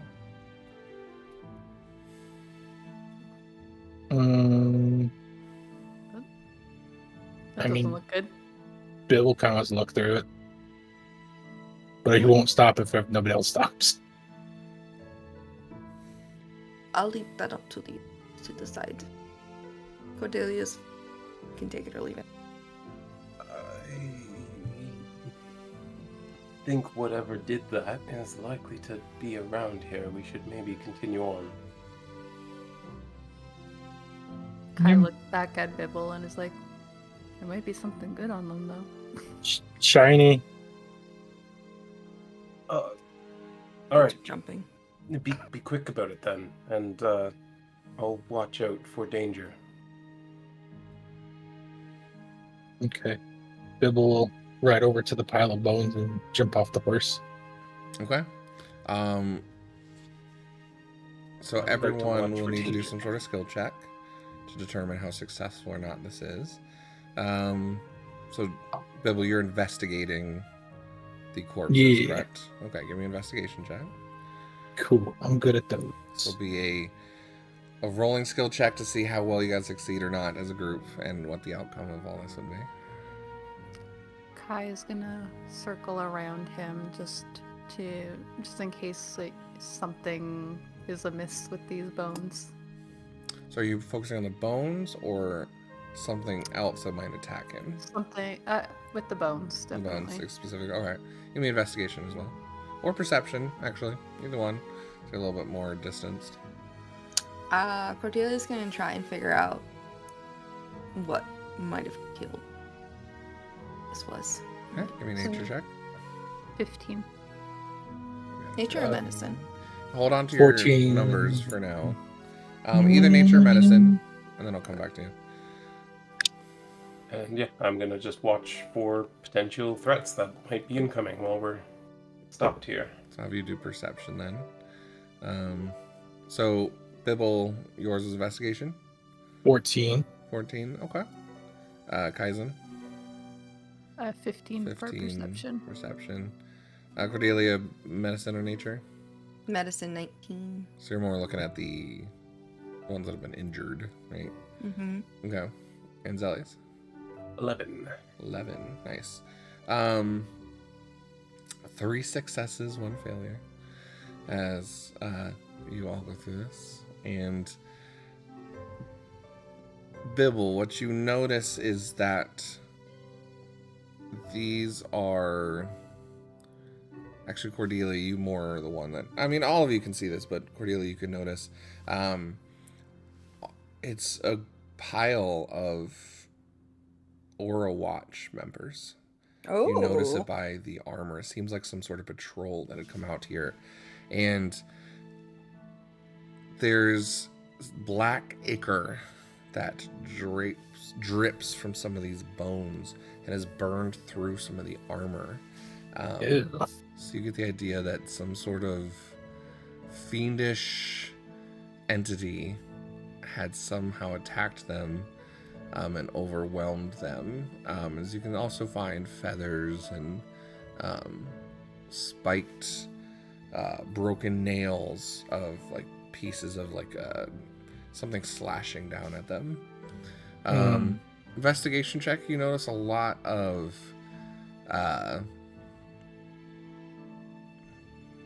damaged armor, a few weapons that are still intact and stuff, but nothing too much of use. But with that check, you do find there is you find in one area the ichor had not really gotten to a pouch. You do see one pouch accessible if you wish to grab it. I'll grab the pouch and the weapon. Perfect. So you get a great sword, just a normal one, as well as 20 gold. Is any of the armor salvageable? Not really. No. They all were devastated, and it seems like whatever that attacked them burned through either acidically or this ichor burned through them as well. I see. Okay. Yeah. Yeah, unfortunately, none of it's really... I mean, you could take, like, small, tiny pieces of it, of maybe 1 or 2, but not, like, a full armor set by any means. That's fair. Kaizen, at one moment, you do notice there was a small shadow that seemed to shift, and you catch its movement as suddenly you just see this hand creeping around one of the bones, and it looks at you, and then as it quasi disappears in a little cloud of smoke. What the hell was that? He immediately stops, like, circling around. What was that? What do you mean? What was what? Dude. He looks at the That's not others. Did we notice it since? I'll say it was just Kaizen, because it was hiding and it had a pretty high. There was something in there. What was it? Like a small creature of some sort. It was hanging on inside there and then disappeared. Hello? Hello? Are you still here? Give me a She persuasion check. uses her staff. Oh. Okay. Oh, I have no additives, but an 18. 18. I speak Infernal. As it slowly kind of translates in your brain. I mean, no, I'm just leave me alone. I'll get out of here. I don't know what you just said, Michael. I'm getting out of here. Leave me alone. As it almost sounds like it's running away. Oh, I'll reply in info. It's okay. We don't want to hurt you. I don't want to hurt you either. Then we can be friends. No. Oh, Old master said never trust friends. was your master not your friend? Drinking buddy. We have alcohol. I tried to intervention him. I have food. I'm leaving now. Just, Oh, you hear like a pitter patter in the distance. he left. Well, that was weird. That Yeah. was weird. Yeah. My guess is he worked for whoever killed these guys. Because these were killed by some sort of... It's not right. You hear in your mind. Don't accuse me of something I didn't do. Then why were you here? I just said he left. I was looking for gold. Oh, did you see what happened? Yeah. Who did it? It was a gloomstalker. A gloomstalker. I'm saying this all out loud. Yeah. Duh. Ah. See the drippy drip. It Ah, burns. Yes. Are you burnt? Did it hurt you? No, I'm fine. I stayed in the bush. I'm invisible. Where's your master? Drunk. I just said that. Oh, is he nearby? He's in one of the taverns. I gotta go find him again. You are nowhere near some taverns, sir. Yeah. I kind of pop around sometimes. Whenever he calls me, I have to pop back to him. We got a banter going. Okay. Well, we're gonna keep going, but if I see you again, we can be friends. Unlikely. He said there was a gloomstalker that killed everything here. What on earth is a gloomstalker? Do any of us know what a gloomstalker is, DM? Ian, can I make a history? Disadvantage here. Can I make a history check to see if I've caught one in my travels on my pirate You've ship? not caught one in your travels. I can tell you that. I mean, not caught one, but come across one. I mean, Disadvantage? Sure. Disadvantage for everybody. If you've, Zelda unless doesn't you've know. come through this area specifically. I have, and I still know Zell doesn't know. I don't know. So I'm gonna say disadvantage. What are we adding to that? Nature. That don't know. Is a nat 20 minus What a- 1. So What a horrible waste of a nat 20. No! Hey, we need to be 15 one still. watch. One. And I'm so sorry. I was looking up something. I heard Kaizen's. Was everyone else's rolls? Sorry. 1. 15. Tellius, did you? I didn't roll because Zell doesn't know a damn thing. That's fair. Bibble, you know the Gloomstalker and the Vrock are kind of a lot of times interchanged as like what is seen as like dangers here, but the Gloomstalker is used a lot more in lore of like nightmares and you better like pay attention to the Gloomstalker's gonna come get you. But this is much bigger than a Vrock would be much bigger. Kaizen, you know, and have seen these things as you have kept your distance. It's a terrifying winged predator resembling a wyvern, composed of twisting shadows with glowing eyes and dagger-like teeth.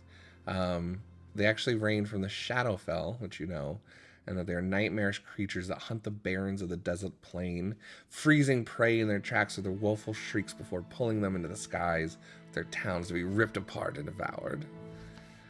So they have a proclivity within the darkness. I relays all of this much less eloquently to everybody, and then says they're pretty messed up. It's a good thing I You don't got a have natural 20, brains. right? Yeah. You start thinking back to that pop-up book. And you start realizing, oh, these Gloomstalkers were employed by the followers of the Betrayer gods as mounts against the heroes during the calamity.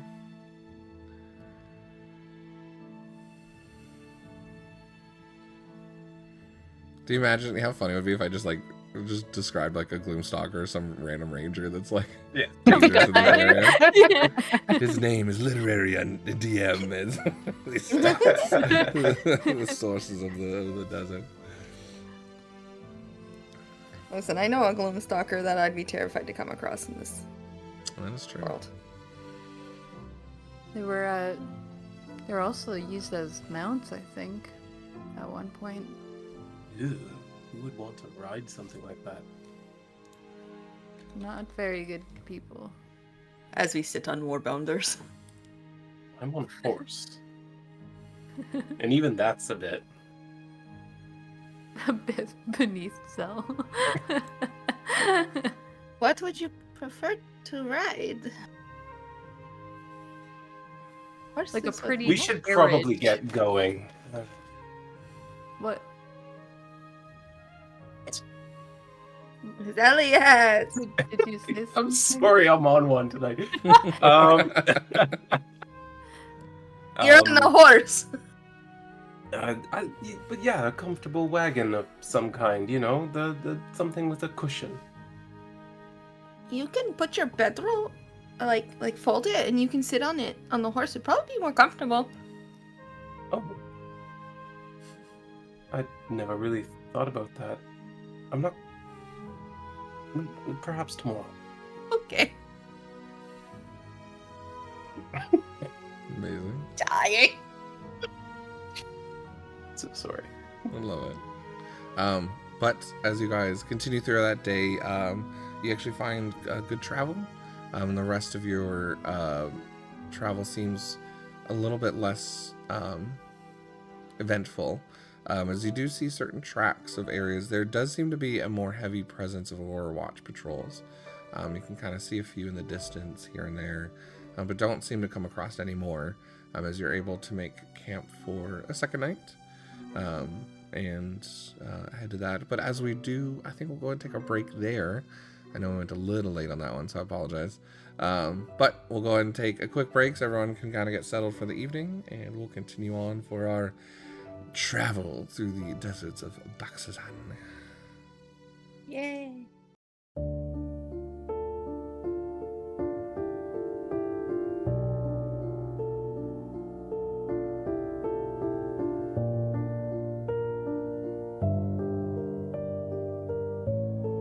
With us while we get up and stretch a little bit during our break. But as we jump back in, our crew is successfully able to encounter some of the dangers here in the Jorhassian Desert, especially going through the Emerald Loop and the mountain canyon heading to the caravan site. I'll say for this one, if you guys want to give me just perception checks for your watches tonight. This time the clouds begin to roll in and kind of cover the skies a bit. The storm isn't quite raining today, but there definitely seems to be some clouds. So who's taking first watch? Go in same order? Same order? Sure. Kaizen. Yeah. Yeah. So that's in 18 for Kai. 18, perfect. Yeah, your watch seems to go pretty uneventful. You can definitely hear the creatures in the night and the desert come alive at night when the sun's not as high, but the Kai's keeping safety like an for- extra ear out for anything that Zell might be mumbling in his sleep. Oh, Yes. All the secrets. what does Elliot say in his sleep? Gromac, you're so buff. He was. Oh my god. He was. I love it. Who's next? Me. Bibble. Bibble. Anything you want to do? Bibble. tonight? Just same as last night. Just circle around the fire. Okay. can't see past the light of it anyways. You're still working on your shirt? Oh yeah, my vest. I forgot about that. Go give me a roll for that. What is that? Be dexterity plus proficiency. Roll this. I had templates out the other time. Now you're kind of beginning the sewing process. That is a 18. Nice. Yeah, it's starting to take shape. You feel like it'd probably take about one more night to fully get it properly wearable and then kind of broken in. It's looking good. It's looking good. This is gonna look so good with my pants. Updated Bibble art to come. Yeah. Yeah. Cordelia? I rolled a 24. Perfect. Okay. Yeah. It's too high for me to count. Kind of same thing. It's a pretty quiet night. No worries. You do see at one point, not a caravan by any means, but 2 more bounders with a few people riding on it, heading past. There's some goblins riding. They don't really seem to pay you much attention. They're actually a little bit farther off as you guys kind of got off the road to camp. Are they heading in the direction we're going, or are they crossing path? Or Yeah, going in your direction. Okay. Last but not least, Zelius. 21, believe it or not. I'm at 20 on my perception. wow, we did good, guys. Zelius. So, you find your way heading through the deserts, I see. How do you enjoy your gods now? I wouldn't say I've necessarily had opportunity to enjoy them. But, we've made an arrangement. What concern is it of yours? Disappointment, my boy. You had so much potential. Still do. Not if you're going to serve and squalor in the shadow of the gods. You could be more. I prefer the term partnership, to be honest. Give me a favor, why don't you? If you continue on to Baxazan, keep your eyes open to the scripts of history.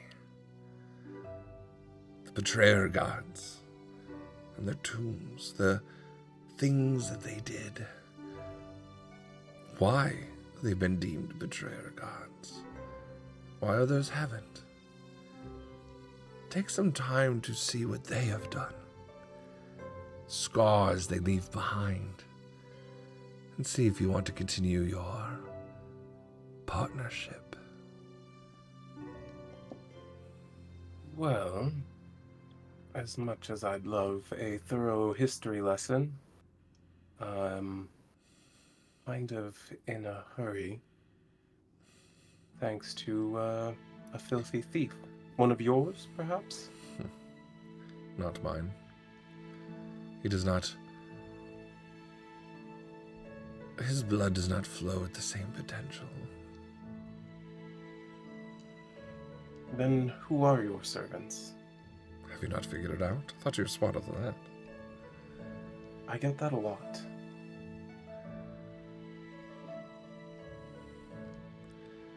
I'll let you think on that. Enjoy your field trip.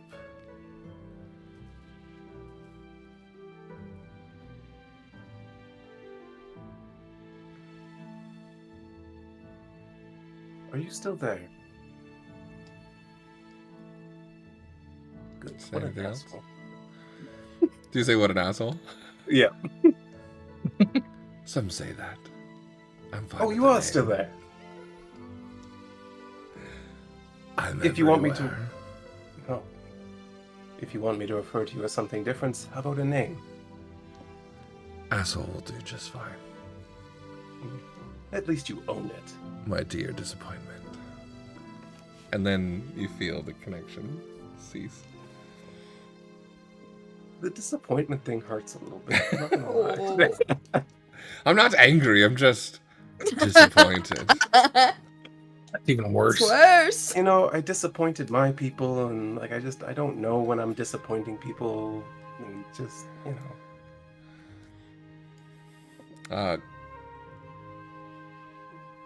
Cordelia. I don't even think you need to roll for this. You hear him talking out of your meditation. Open one eye.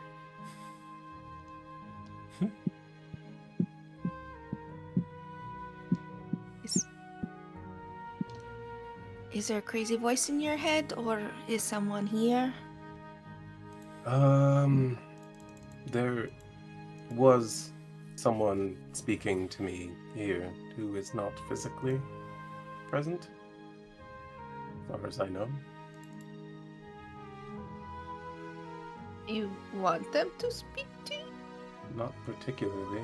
He's sort of been following me around. Oh, like a stalker?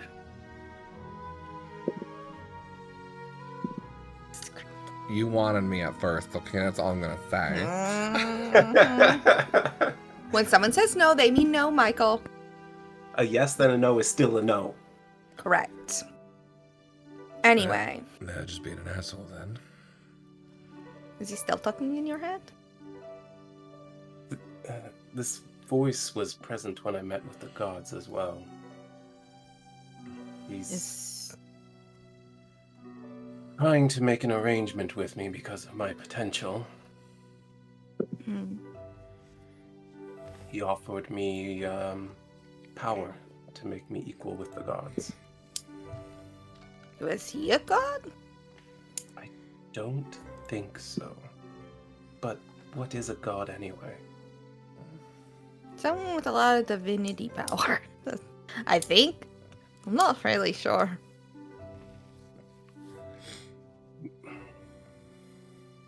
I used Immortal. to think of a god as something so far beyond us that it was beyond death, was beyond failure, was beyond mistake.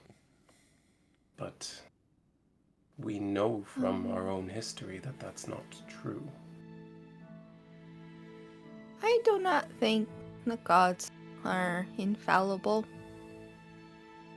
I think they make mistakes. But they try. As do we. As do we.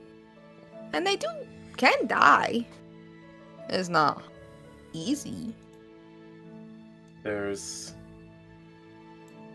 I was seeking a god once. A god to bring order to the chaos. But not to destroy the chaos, but rather to balance it. You do not think there is a balance now? No, I do not. Do you just mean... See, I don't know people super well, but like, the natural world is pretty balanced when you leave it alone. It takes care of itself. Like, say one predator becomes too plentiful, the food it eats goes away, and then soon the predator population will go down because there's nothing to sustain it, and the prey population increases. So it sort of just fixes itself, usually. Yes, I see what you're saying. But things aren't like that anymore. In what regards? Everywhere you go, there is more predator than prey. There is... Even the predators prey on one another. Things are so disorganized, so disordered. It seems that the only fate left for most of the world is to suffer. I sought a god who might help me understand, to help me to be an instrument of balance. he's no longer there. Hasn't been for some time, from what I understand now. Maybe that's why there is no balance for you in what you're seeing. There's a void. Which is disappointing, but my mission has not changed. Only adapted. Did you put yourself on this mission? Yes.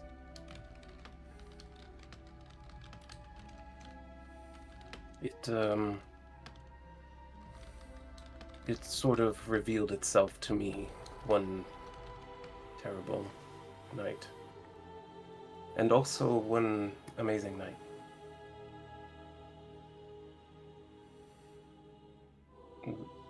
But my point is, the mission now is to restore that seat, restore the balance, restore the order, by any means necessary. Any means? So long as it doesn't contradict the goal.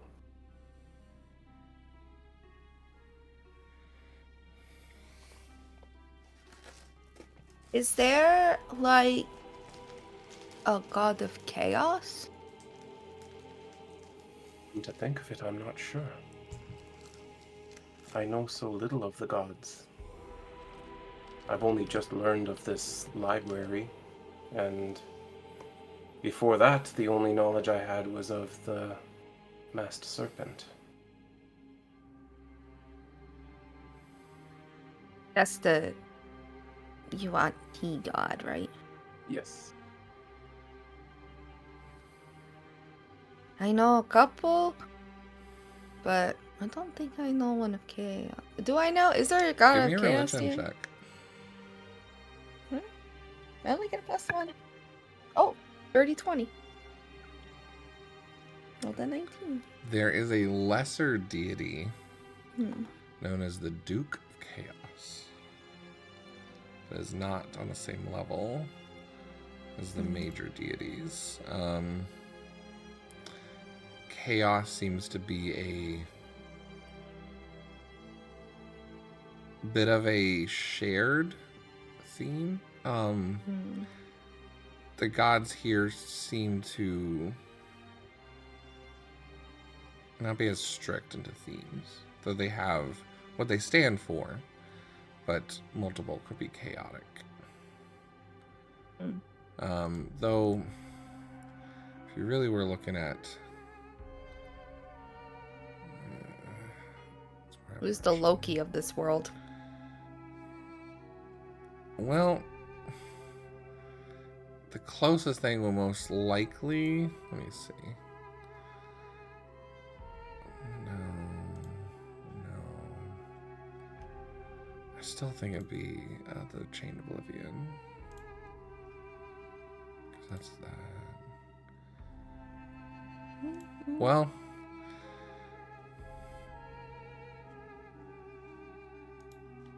I think I brought that up, but it wasn't. Yeah, so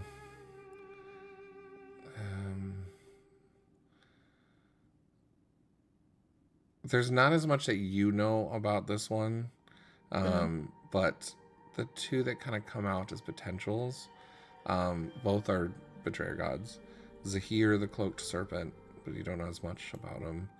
The Chained Oblivion would be very much a trickster chaos betrayer god. And then I would say out of the known gods, why am I blanking out the one I'm trying to think of? It's the one Chester and them met. The Moonweaver? Was it the Moonweaver? Yeah, the Moonweaver, sorry. That would be the closest one, but it's... Chaos is not a Moonweaver thing. That'd be more trickery. Chaos doesn't really develop any of the prime deities. I will relay the two gods and the demigod. Lesser god? lesser idol. The Duke. As you know, that in this world, faith can be one way to make an entity more powerful. As manifestation of faith can make it a more idol. There's also the raising of divinity that one could claim. So there has been whispers of a joined god to the ranks.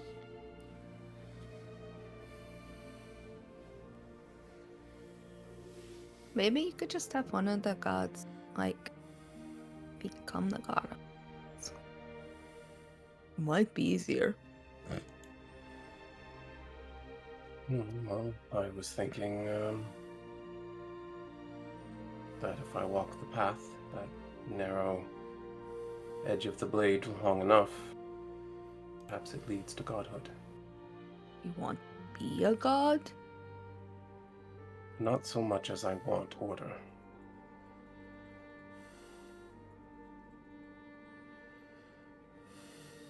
She seems to be like 404. Just like But thinking really hard on this. there stands an empty seat. Someone must fill it.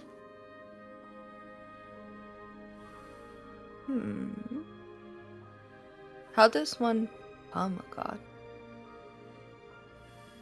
I haven't a clue. I only know that this path was fated to me. And I'll take it where it leads. Whether it be there or to my own destruction or to something worse.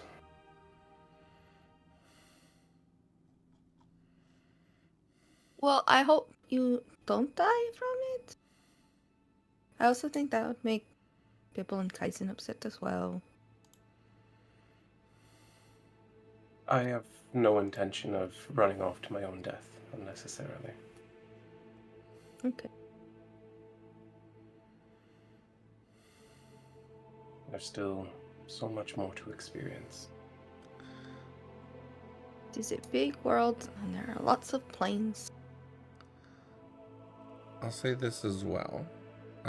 Both of you know this, and again, I don't think it falls under chaos. The closest thing to a chaos prime deity would be Corellian, the Archheart, mainly because they're more known to be the mother and father of elves, but because they've also spawned the Fae, there's an element of chaos. So it's not the god of chaos by any means, but there is a bit of Fae chaos in that realm. And that is actually the god that I made my partnership with. That's why I remember when I went through this, I was like, that's the closest. Interesting. Well, my belief has always been that even chaos properly wielded can be a tool for order.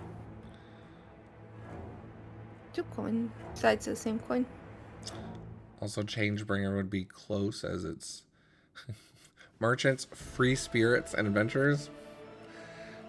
Again, it's not anything that's it's specific to Chaos and Order. I was trying to think It's not a term, I think, in though this. To think about it oppositely, if you think of the law bearer of being one of law and order, the opposite of that would be chaos. So they might have something in that realm as well of keeping chaos and order. So they would be familiar with chaos, let's put it that way. So yeah, those are probably some of them. Maybe. So really, the 3 of the vestige are probably still even going to be the closest you're going to get to Chaos God, without going to lesser idols. Sorry, I'm done. Maybe. I don't know if the city we're going to has temples. Maybe you could talk to some people there. It might be worthwhile. Interestingly enough, this dark voice was urging me to look into the gods and their stories. Specifically the betrayer gods, but Didn't they want us all dead? I think it's more complicated than that. Usually is. It's best to assume that everyone, including the deities, are after their own goals and don't particularly concern themselves with what they consider to be lesser beings. I mean, they have to in a way, because I think praying for them gives them power. Yes. But he's symbiotic. Okay. Yeah, I remember now. You did feel, I think I told you this during your vision, there was a missing pedestal of Fate in Order. So, Yes. as I'm finally getting back to reading something. Yes, you did, and that stuck out to me. Yes. And Zell in particular. There would be no way in hell that any of your characters would even know this name. So this is beyond even a roll. Yep. And that's fine. Zeld's not particularly learned to begin with, so. And even then, yeah, you would know in that moment. You would feel that pedestal was order, not even chaos. So it wasn't the god of chaos; it was order. Yeah, and that's sort of become his goal now. Yeah, that seat needs to be filled again. Perfect. Okay. Okay. Well, should we wake the others and get moving? I poke Bibble. I knock on his shell. That door. The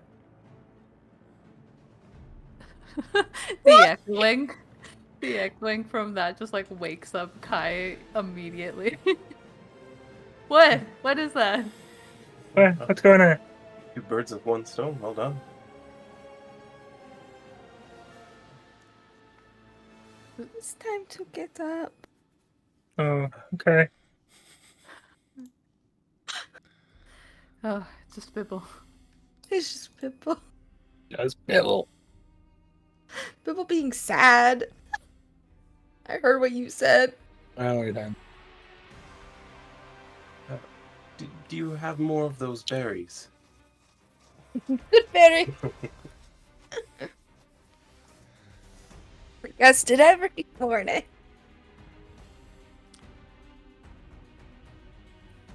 So you guys get camp ready for travel? Yes. Yep. All right. Except this time I will take my bedroll and fold it a couple of times and put it on the saddle. He's learning. Yay. Yeah, give me an animal handling check on that one. Okay. 8. Okay. Yeah, you guys start getting on the road a bit. You notice this setup has much more comfortable, but also a lot more slippery on the ride as you're feeling it kind of change and shift kind of where you're riding. And I will just put it this way. Unless later on looked at with further detail, if you get into a moment where you need to ride off, there is chances that thing's going to fall off. So, it's uncomfortable and makes a little bit, but at some point you probably need some more attention to this thing. Yeah. At first opportunity, he's just going to be like, this was a failed experiment. Or maybe it just needs to be tighter, you know, something like that. It seems like it's in the right direction, but... That's the assumption he's going to make. Back to pain, it's fine. But yeah, you guys travel. Go give me either 2 rolls with or 2 rolls of survival or 1 with advantage for our leaders. It's an 11. 11. 13. 13, okay. Yeah, the clouds and this impending rainstorm is starting to make it a little bit harder to notice directions, but you're able to kind of follow the mountain line just enough. Let's see. Zelius, since we started with Cordelia, give me a D8 roll, please. A D8 roll. Alrighty. That's an 8. Perfect. I already have it set up. As you guys begin rolling through, Go give me perception checks.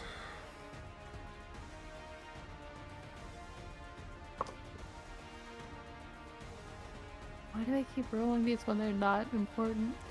This is important. Every roll is important. So I got a nat 20. That's a 21. Nice. 18. 18. 18. 18. Zelly disappears. He fell off his horse. That would explain the 5 I got. Misty steps back up. So, sorry, Bib, what'd you get again? Did you say 5? 18. 18, okay. So the three of you, Zealous, you're still just like trying to figure out this dang saddle and how to keep up on it. You're like one leg straddled off it, trying to like tighten something as you're riding. You haven't stopped quite yet. And trying to pull yourself back up. As the other three, you notice as you're kind of riding along, you start coming up against this bit of a brush and I wouldn't quite say forest, but it's like a desert plant life of purples and greens, but it's very low laying. And you specifically notice this hulking figure of a fiend slashing out at what you can see as two other people. Kaizen, in your haste and speed, you look over and zone in. You see Aurora Watch fighting this fiend. 2 that have been slain already and fallen. What do you guys do? As this thing, it's hulking beast of a figure with horned spikes going down its back, its brown skin with bumps and warts all across its skin, with 3 claws that are just slashing out and kind of reaching out and slashing at these Aurora Watch members. They look like they're not doing too well. How far away did you say we were? It's about 150 feet. As you guys are kind of coming around a corner and you're hearing this fight, you could either bypass it or head off in that direction. Hey, we should probably help these people over here. As soon as Bib will hear Kai say that, he will draw his longbow and... Oh. Touche. Everyone roll initiative. And we are going to go over to this map. Actually, I'm going to use my level 1 for this. So switch over to some battle music. Oh yeah, I forgot to tune We're into using the tracker. Spotify. Yeah, I'm going to set up here in a second. You guys should have control over your characters. I'm going to try and aim this a little bit so everyone can see. And then... where's the track? That's a dice. What does the tracker look like now? Let's turn orders.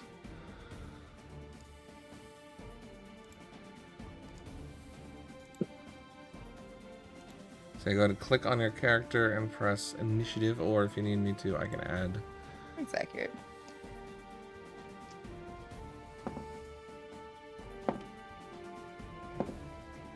Click on my character and press initiative. So if you click on your token in roll 20, Mm-hmm. and then do you have the D&D Beyond? Oh, I'm rolling like real dice. Then just I can do it. That's fine. tell no Mike big what deal. you get. I got 15. Bill. Got 15. Bill, what'd you get? I got 10. 10. Cordelia, you got a CX. Yeah, I just rolled with. And Yeah. Kaizen, I got a 5. 5. Oh no, everybody's your rolls. We're missing. I already So- put it in there. There's 2 Aurora Watch dudes dead already. It does seem like it, yep. Okay. Or they look slain and unconscious. You're not sure if they're dead. Sorry. Fair enough. Yeah, they're down. They're down, Yeah. yes. Okay. With that, Bib, I'll give you that shot. Okay. The 150 is just in line where I don't have to roll it just a minute. 16. 16 as you reach out and take the shot at this thing. It looks like it just barely hits and finds purchase in its back. Go to roll damage.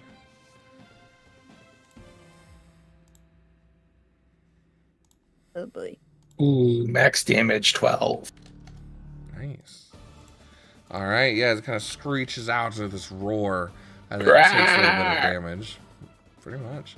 As you guys look at this thing, as you're kind of bounding up closer, I'll say you're approximately in that desert area. You can move wherever you want to be as you kind of like are able to ride up closer to it in that time.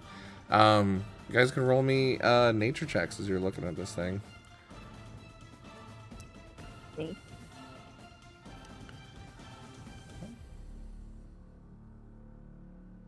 $14. 14. 15.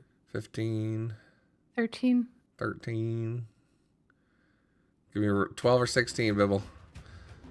Bibble dazed out for a second. Hang on. That's a dirty 20. Okay, close enough. All of you recognize this as a Hezru. Hezru. Foot soldier in the demonic hordes of the abyss.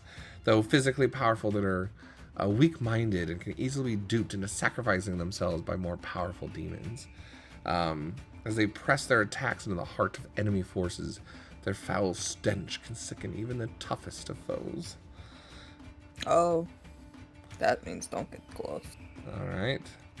As you guys jump in, it will be the Aurora Watch's turn. They kind of rotate around. And stay back! We'll hold this thing and keep the fiend at bay. They'll be rolling as he sucks balls. No, yeah, did a good job. Yeah, as they are just flanging and their swords are going off its armor, thick hide. Both miss all their attacks. That was a rough round. Zelius. Seems to be a drow and a half-orc left. There seems to be a mix of drow and half-orcs. Kai, are you going to stay on your Moorbounder? That's a hard question. Would Kai know if he could even fight properly on Moorbounder back? You do not feel like the Moorbounders are trained for combat in this state. As in riding them, you're not sure how controllable they be. They do fight, and they do have stats. Did I give you Moorbounder stats? I'm sorry. I think you did. Did he not? I thought he did. I thought I did, but let me... showed us. I can re-give it to you. They do have That might be what I'm thinking of. stats, if you wish. Let me look them up real quick.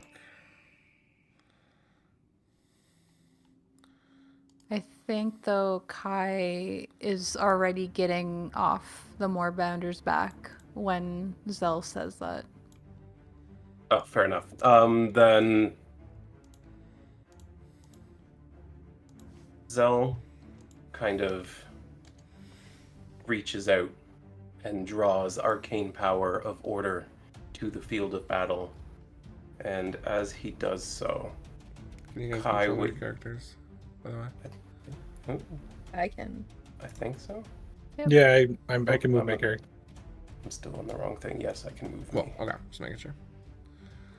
So Kai, in this instant, you hear like a loud tick, like a clock, and as that happens, time freezes, and you see yourself standing on a large cog, and it rotates around, moving you through time and space until you're standing directly in front of the Hezru.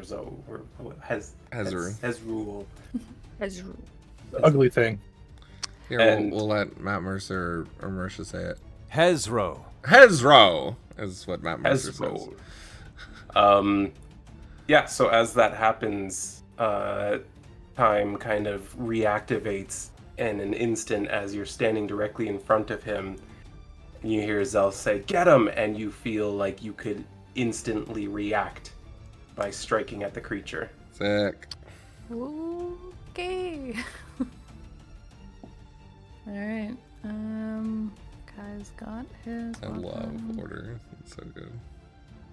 That so will good. be So good. a 24. To hit. 24. Yeah, definitely hits as you kind of find its tough hide, but are able to pierce through.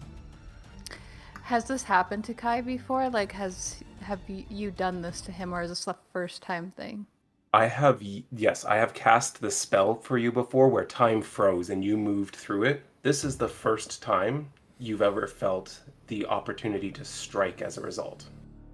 Just like full trust in this moment. He just like comes down on this creature. That's going to be that's going to be 10 damage. Nice. All right.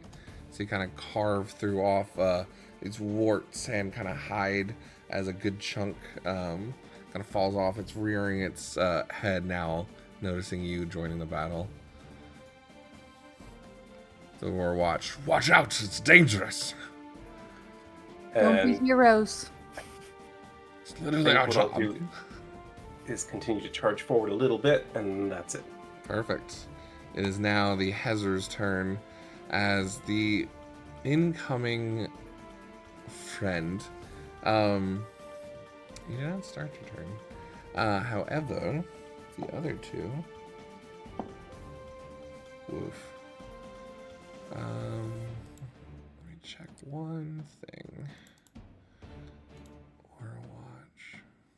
Okay. So one saved, the other did not.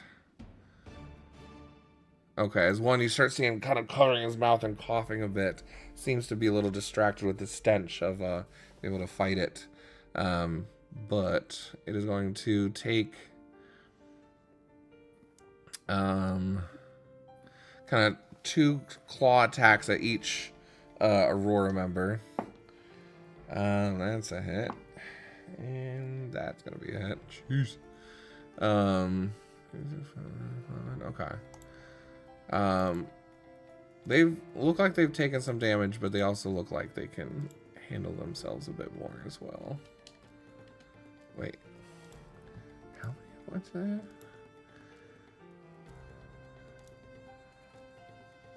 Oh, okay. No, good. Okay. I just used the wrong icon. I was like, they're not dead already, are they? All right, let me change that real quick. These are the right ones.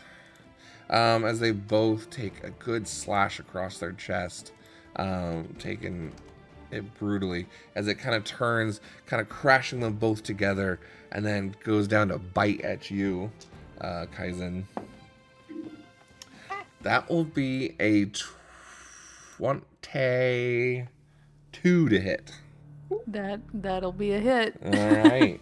As it chomps down on you, you take lucky 13 points of piercing damage. As it chomps you kind of on one shoulder, kind of ripping it to shreds just a little bit before letting go.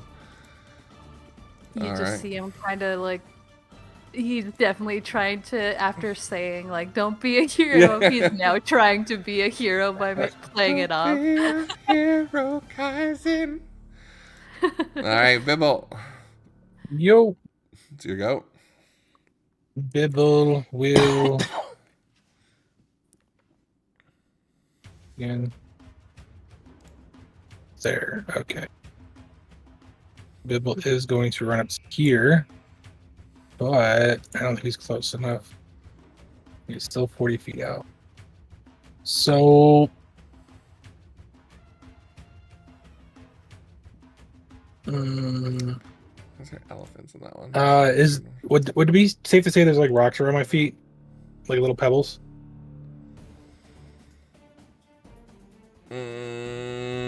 Not really, because it's a desert. There'd probably be some like wood and maybe some branches, but not really rocks. Yeah. Okay. Unfortunately. Then I'll just shoot my pistol at disadvantage then. Okay. Sorry about that. No, it's all good. Gotta remember to buy some bearings. Even disadvantage 23. 23 definitely hits. It's kind of wildly shooting, but you're able to find purchase. It only knows wildly shooting. That is 9 damage. 9. Perfect. That will be the end of my. End of your turn. All right. Cordelia. Sorry. Cordelia, darling. Remember when I used to say your name wrong all the time. Okay. I really hate that guy is right there.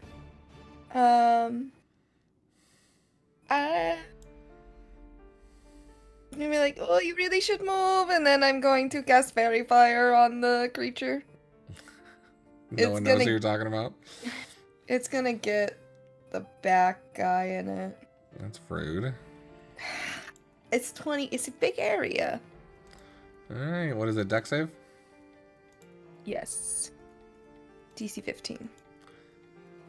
Not their forte. Well, funny enough, he saves. Oh, good. And the monster saves as well. Oh, sorry. That's disheartening. That's a rough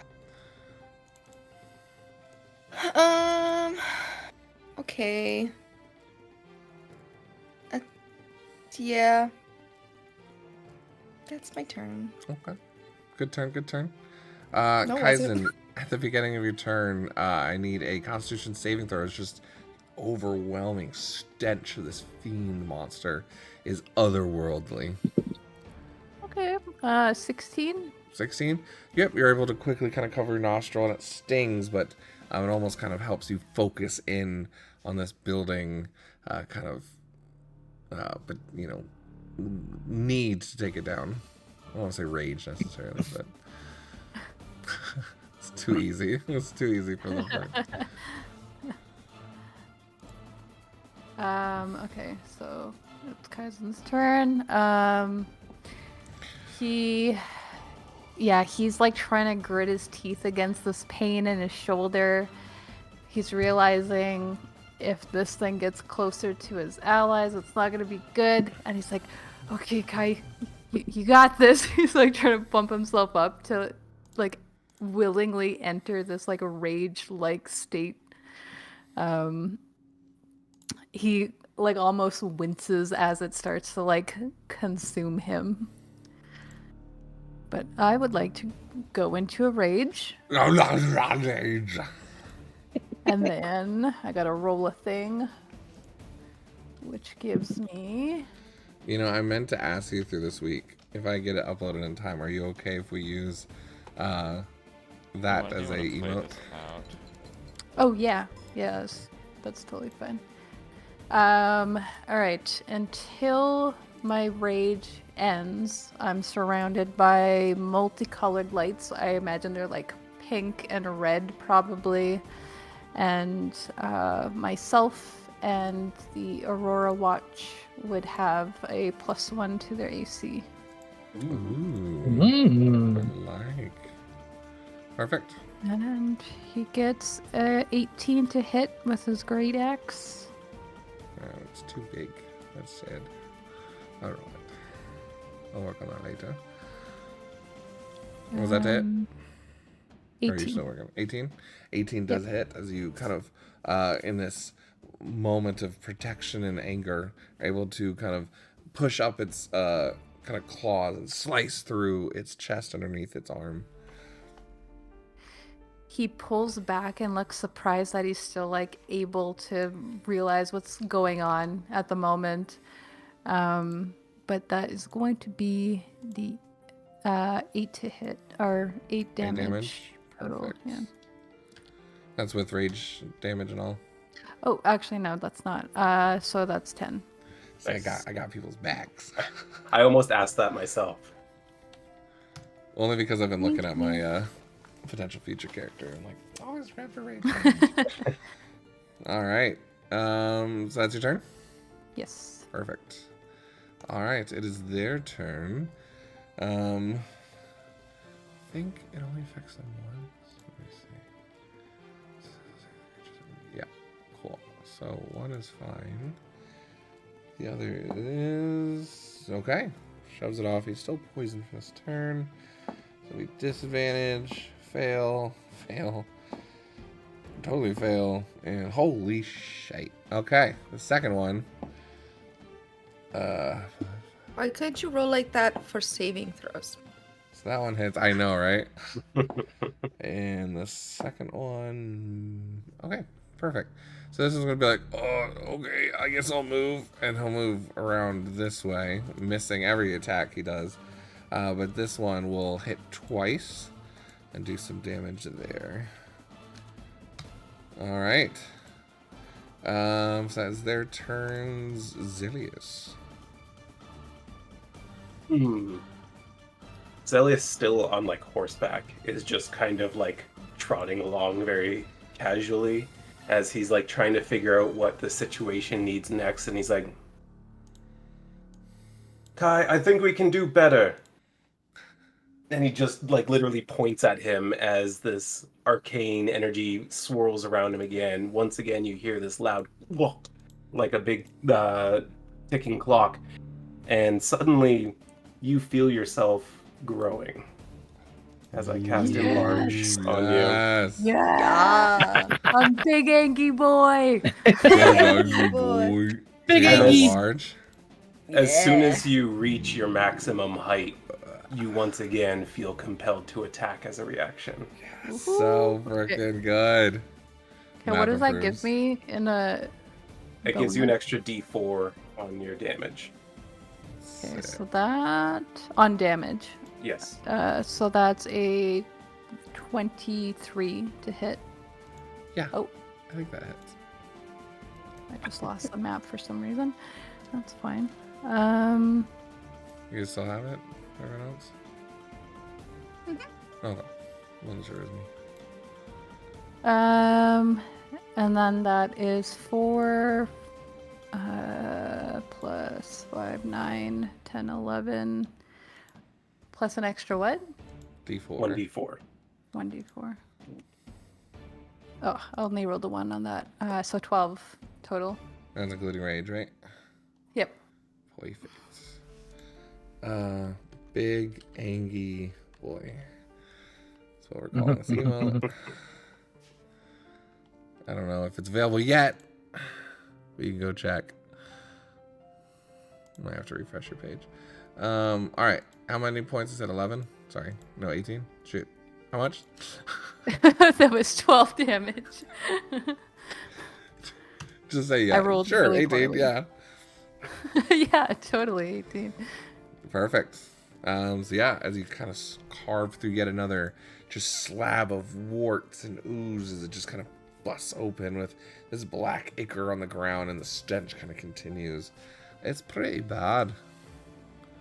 Perfect. It is its turn now, as it turns towards you, kind of its main adversary. Now, just as large, it's going to ignore the other two that are barely doing any damage and take all 3 attacks on you at the moment. Even moving over to just take opportunity attack for one guy who's still poisoned, and he misses. Jeez, he sucks. Yeah, this guy over here getting to demotion 100%. I'm just putting that out there. He has no idea what he's doing.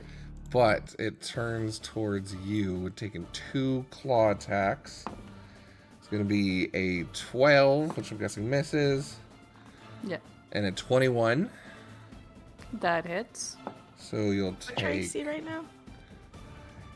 9 points of slashing damage on a second attack. Vix, what's your AC right now? 16. Okay. Oh. And that's a natural 20 on the bite. Is anyone doing anything?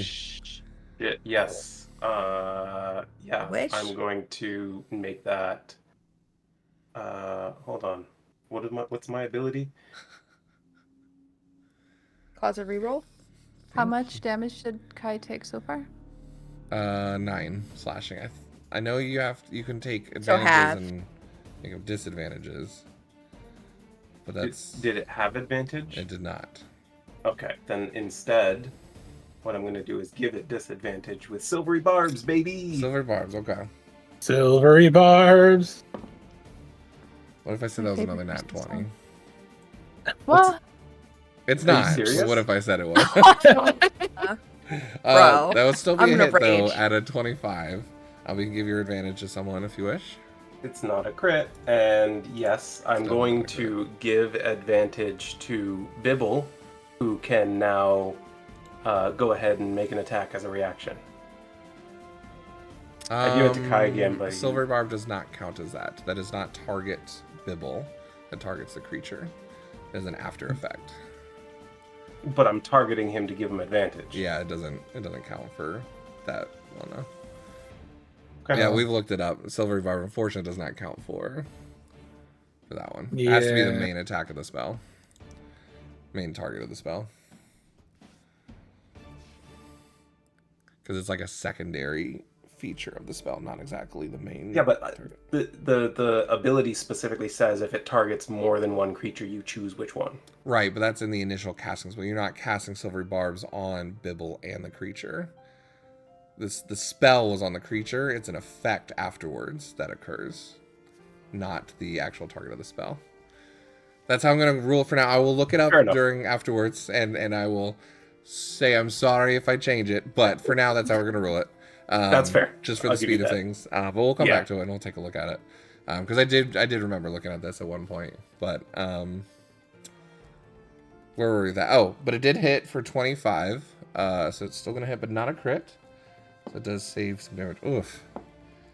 I rolled pretty well, though. 18 points of piercing damage as it bites down. I'm now kind of on your leg this time, trying to slash at you again. I'm That is really glad halved. that I decided to rage. For sure. Perfect. But Bibble, you do have advantage on your next saving throw, attack, or ability check, and it is your turn, my friend. Cool. Bibble is going to... I already forgot the spot I was going to run to. Right there. In the Y of the roots. Bibble's going to run up to here. Take another shot with his pistol, which he has advantage with.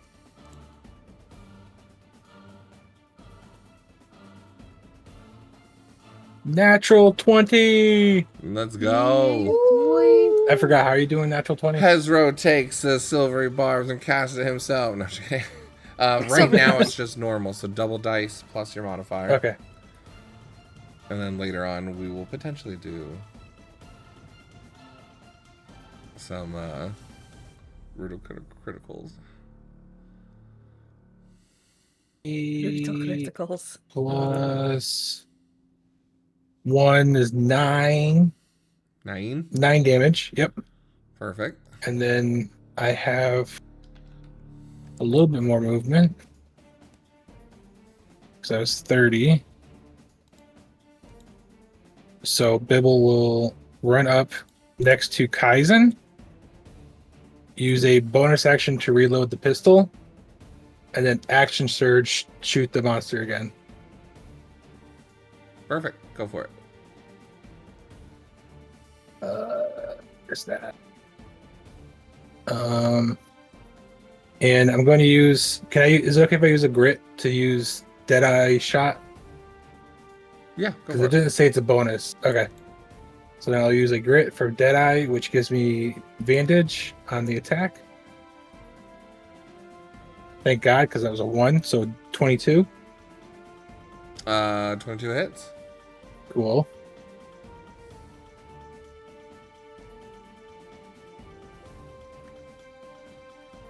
That is 13 damage. Feeling a lot of like back and forth on this question. Okay, how much damage? 13. 13. Perfect. All right. You guys don't need the help though. Don't worry. It's starting to look pretty bruised and bloodied with that last shot as Icar sprays out. Luckily, the last one Aurora Watch moved as Icar just splats across the ground behind him. All right. Is that your turn? Yeah. Perfect. Cordelia. How are you doing bonus action spells? Um, Can I cast a leveled spell or no? Did we make a ruling on that one in this game? I don't remember. Not last game. Last game didn't last very long for us to get to that, I think. So it's been at least a month if you did make a ruling, because I don't remember.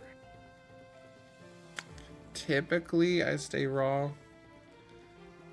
But what do you guys as a group want? Because I know that's sometimes a critical role homebrew too. So the question is, if you do a leveled spell, you can only do a cantrip as a second spell during a turn. But I knew some people allow you to do multiple spells per turn as well, which I'm kind of 50-50 on as a party. If you guys want it, you can have it. Just know I can do it as well. But also it just means you're expending resources faster. So I think in most cases that actually favors you guys in a fight, almost sometimes too much, but it's up to you guys as well. I'm good either way. I will admit I am biased because I am a sorcerer with meta magic, so I would be very happy to have that. It's true. I don't need spells, so. And me either, so I have no opinion on this. I'll let you guys vote as a group. Then I vote yes. I vote yes. All right, so I get to do it too. Yeah, no, that's fair. Cool. That's fine. Then yeah, I'll allow you to do leveled spells as well. Okay. I'm not gonna this turn because you said he's looking bad. For sure. So instead, I'm gonna use my bonus action to cast Healing Spirit, and I'm gonna put it next to in the same spot as Kaizen. It can exist in the same spot as someone. Nice. I I like it a lot. So at the start of your turn, you get to heal a d6 for up to 6 rounds, as long as you stay in that spot. And then as an action, I'm going to use my Wild Shape Adaptation Shell and give Kaizen a AC bonus of +2. Nice. That is a very good turn, Cordelia. That's why I was like, I forgot I'm the healer. What was the what was the ability for the +2 again? It is my Wild Shape Feature Adaptation Shell. So I can give someone, including myself, an AC bonus of half my Wisdom modifier, round it down. So I have already maxed at 5, so it's only a +2. So describe how you create a shell-like adaptation on Kaizen. Well, first I cast the Healing Spirit, which for Cordelia, it just looks like there's a small seahorse by your foot. Just like bouncing around. And then, yeah, just like bubbles of healing. Bubbles of healing. That feels nice. Yeah, it's very nice. And then, when I it feels like almost like a watery ice sort of covers your body. It's like this frozen shell seems to form a little bit. It's clear. It's clearly magical, but it's giant like frozen Angie boy of a Kaizen. Just beef up the barbarian. Yes. That's my job. I love it. That's my turn. If we keep going like this, we can basically make him untouchable and unstoppable. So You guys, good. I'm getting tired. Shut up, you're fine. Keep fighting them. We're Everyone busy just stays over at a here. distance. Going, I love it. All right. Anything else? It's your turn. Perfect. No, I'm staying back. Kaizen, you are covered, frozen, large, angry. You are immune from its stench currently, as you saved the first time. Nice. And I get to heal a little bit. Yep, you can roll it. That is pretty good. It's 5. Nice. Do I add anything or is it just a d6? Let me double check that. Spirit. Yeah, just a d6. Cool. So these little bubbles of healing spray out at him, and he feels somewhat cold, but in a nice way. Kai is going to utilize the magic that was cast on him and bring down his great axe again. Go for it. That is a 16. Does that hit? You feel the axe hit one of those kind of bony spikes on the back. It begins to kind of shake in your hand a bit. And you come back down and hit just underneath the spike, just barely hitting. Nice. Okay. 16, 18, and then a d4. Oof. So that's 21 piercing damage. Nasty. Piercing. Slashing, sorry. Oops.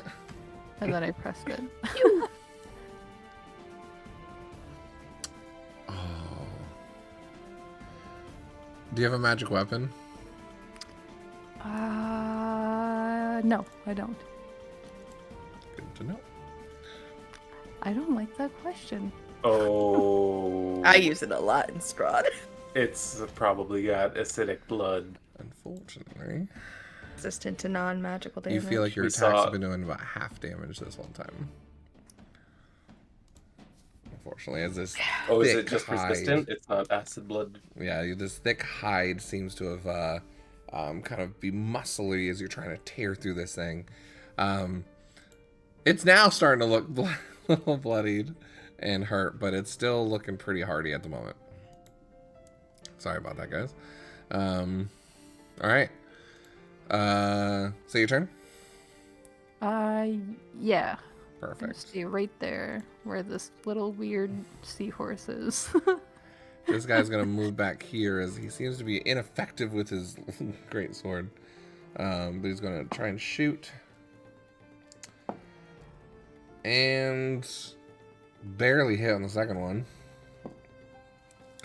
The minimum damage. That's rough. The other one's going to try and attack, but it'll rotate around to give you flanking, Kaizen, because it seems like you're the only one doing effort. And he hits with a natural 20 on the second hit. So he's actually put in work. Nice. Is Bibble a joke to you? Oh, you're out of his reach. Maybe You if you had left him. reacted when I told you to, Bibble. Oh, it's All right. because you left a meat shield there, Bibs. Zelius. I'm just joking. I'm just joking.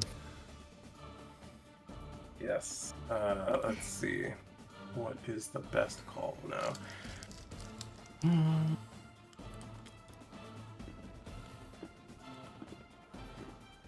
I think what I'll do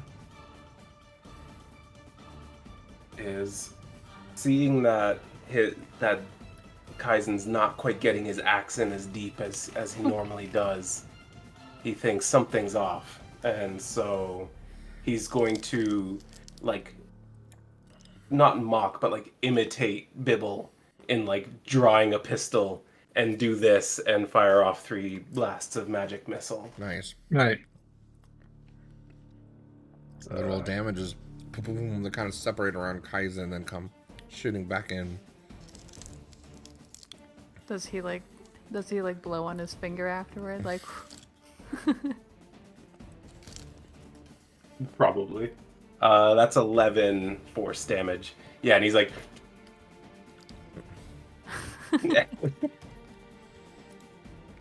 Overwatch just looks over. Wow, he's really good at blowing his gun. As the jokes continue. All right. see, when I did that, I blew myself.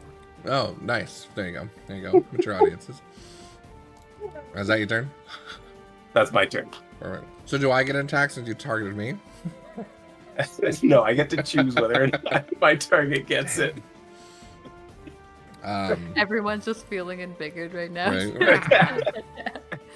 He hit me, so I get to hit him back. No. As it's now looking at everything around it, it'll take 1 claw attack at the Overwatch. Misses. It sees you, Bibble, coming into the fray and make an attack at you for 17 with a Beat with it. a reach. There you go. It can reach him from there? It does. Ooh. Shit. You also have a +1 to your AC because you're by Kai. Oh no, it doesn't. As Kai's aura just kind of pushes you just out of the way as I this love giant you. hand slams in the know. desert and just comes back. Obvious Alright. to everyone. And then bite against It's not obvious to me yet. Gosh. 24 against Kaizen. 24? Yeah, that hits. Rolling like Mark tonight. I like it. Rolls so good against you, and I got your AC up to 18. 17 points of bite. Half. But Bibble, it is your go as you're knocked out of the way, but able to recover and you're safe from any damage. What was his think radius again? Good question. Yeah, give me a DC 14 saving throw. Constitution? Yep.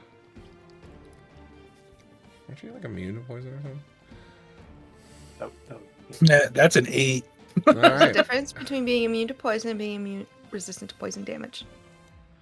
Two different things. Being poisoned and getting poison damage are two different things. Still. We had to do this in Strahd. You are poisoned. Still, the start of your next turn as this stench overwhelms you, as the hand was right next to you and just radiates, scratching through the desert. You just get a good whiff of it as it crosses your nostrils. Holy shit! You Do I still get my attack or no? You still get it, but it's at disadvantage. Okay. You can hear Zell from far away on horseback going, "It's okay, you've got this," as gears begin floating in the air around you. Yeah. So you're straight roll. Great roll. Is that a reaction? It might be. Hold on. It is a reaction. You're yeah. good. You still have your reaction. I was just curious. Yeah. So I get rid of it. Okay. So no more silvery barbs. Natural 20! Oh shit! Yes. Every time I touch this guy, he nat 20s. We'll keep That's a touching him. sentence. Big chill. Well, that's 2 d10s. And So plus good. 4, 13 damage. Nice. Do you have a magic weapon? No, it's a pistol. Damn it, Mike. No, none of us have magic weapons yet, Michael. This is the first time I you asked me rubbing if it it in was your face. magical. Sorry. In this fight. I'll remember Seems that. to do half damage as it kind of goes in. Has been doing I that had the a whole magic time? item from the beginning. I don't know what you're talking about. What is that? Yeah, he Has keeps been asking half us, damage "Do the you whole have a- time? Do you have a magic weapon?" yes. He hasn't given us Okay. magic weapons, so No, and I don't have that spell. I don't have I think access I to it. can sucks have a to suck, magic I guess. weapon, depending on his rage. Oh, yeah. probably I'll go to my turn. I mean, Okay. I guess I That'd be done. could, because I could have Shillelagh. Cordelia. Oh, no. It is I looking say that. rough. I don't have many things. Don't worry. Most things you'd have would still probably be at resistant anyway. This thing is not meant to be like, an easy fight. These guys are Okay. tanky for a purpose too. I feel like the DM's trying to kill us. I will say, you all definitely can tell if anyone were alive, the 2 Aurora soldiers are now dead. Fair. I can't even get close enough. Were they not there when we got there? They were. You didn't know. We're okay. not sure if they were or not. I appreciate the challenge, to be honest. I did not prepare for Oh, this maybe today. it's too easy. I'll just... Brad, I can't even get close enough to cast Cure Wounds on you. Well, I'll start making my way. This is Curse of Strahd.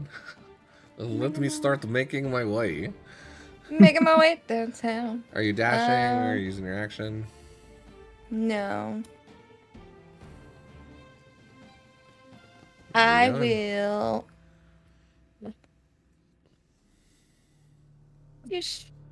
You, Michael. What?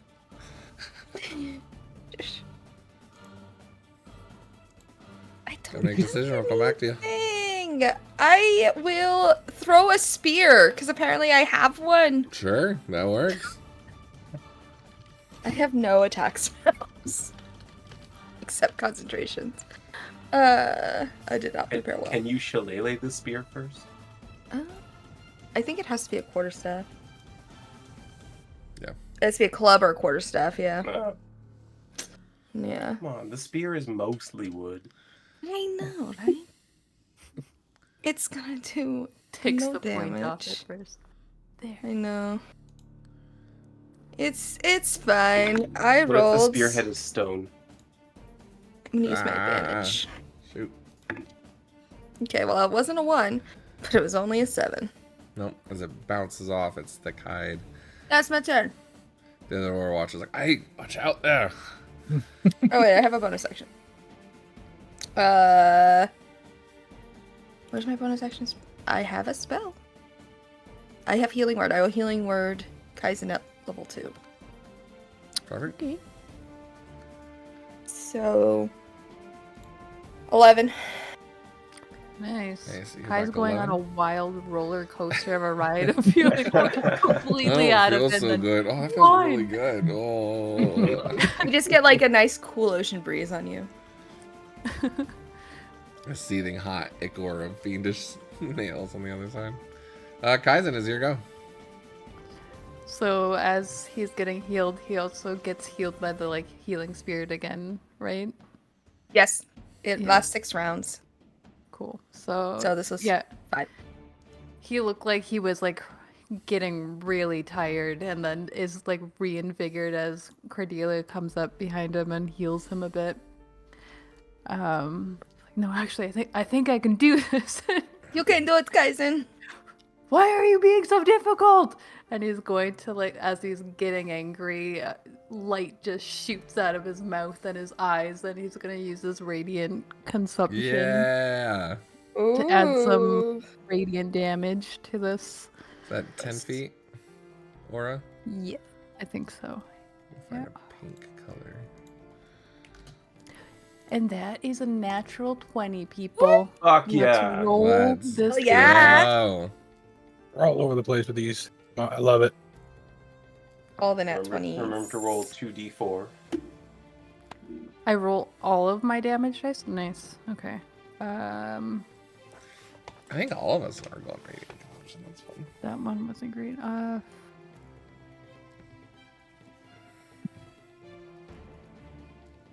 Not bad. 22 plus 4. So 26 slashing damage. All of on that slashing? one. Yep. Okay. And then there was Oh, some actually, radiant damage too. There was some 2 radiant in there. of it was radiant damage. Yeah. Okay. So, for me. Cool. Alright, as it looks like that radiant seemed to start burning away its skin a lot quicker than your slashing has been effective. Cool. What is that? It's end of your turn? Things take damage? Yeah. I'm trying No, to I remember just if the consumption does. Oh, mine just adds radiant Is there another damage. feature to it, though? I think it just makes me like a friggin' flashlight. Radiant Hold on. consumption. What the hell had some sort of effect to it? 10-foot radius, dim, and bright light, and then I can deal extra 2 radiant damage to one target when you deal. Yeah, at the end of each of your turns, you and each creature within 10 feet of you take radiant damage. Oh, yeah. Oh. Sorry, Bibble. Oh Cordelia. no! Oh. I don't So- think Kai knows what this does, to be Nope. fair. He's always been not conscious, so I'm sorry. So you take 2 damage, That's fair. Bibble takes 2 damage, it takes 2 damage. Luckily, the rock people are in there. Cordelia. Cordelia takes 2 points damage. I gotta make a concentration check real quick. Should be fine. Yeah. Love it. I'm I was like, no, I'm pretty sure I read all of this on this one. fine. Ah! All right. She makes it sound like she touched a hot pan. Ah! Did you save? Yeah. Cool. All right. There's small damage. Do your watch guy will try and take a shot. Wow. Okay, natural 20. Finally doing some work. Wow. Alrighty then. So For 5 points. There's been a lot of nat 20s in this freaking battle. The other guy.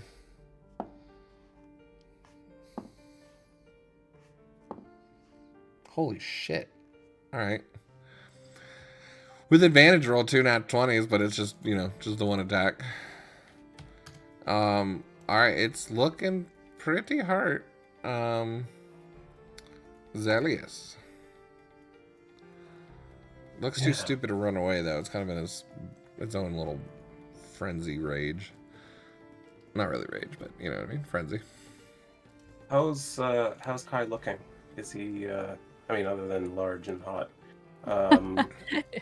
is Cute. looking pretty bloodied up, but it seems like that last round of whatever Cordelia did really kind of sealed up some of his immediate, more severe wounds. Alright, then knowing that this thing's resisting a lot of damage, I think the priority is to try to whittle it down, even though that's not my forte. It's just the wrestling match of like Kaizen and this thing going head to head, and it's Kaizen's now getting the momentum. Cordelia is just like in the corner of the ring, like patting his his like sweat off him like a coach. Like, you're okay. Look at this. You're really hot. That hurt. So once again, Zell's gonna and give him 11 force damage. Oof, nice. Nice. Alright. Perfect. It's, as you see, just chunks of ichor and meat blast off in that one. You gotta see one arm dangling. It looks like it's on its last legs. Anything else?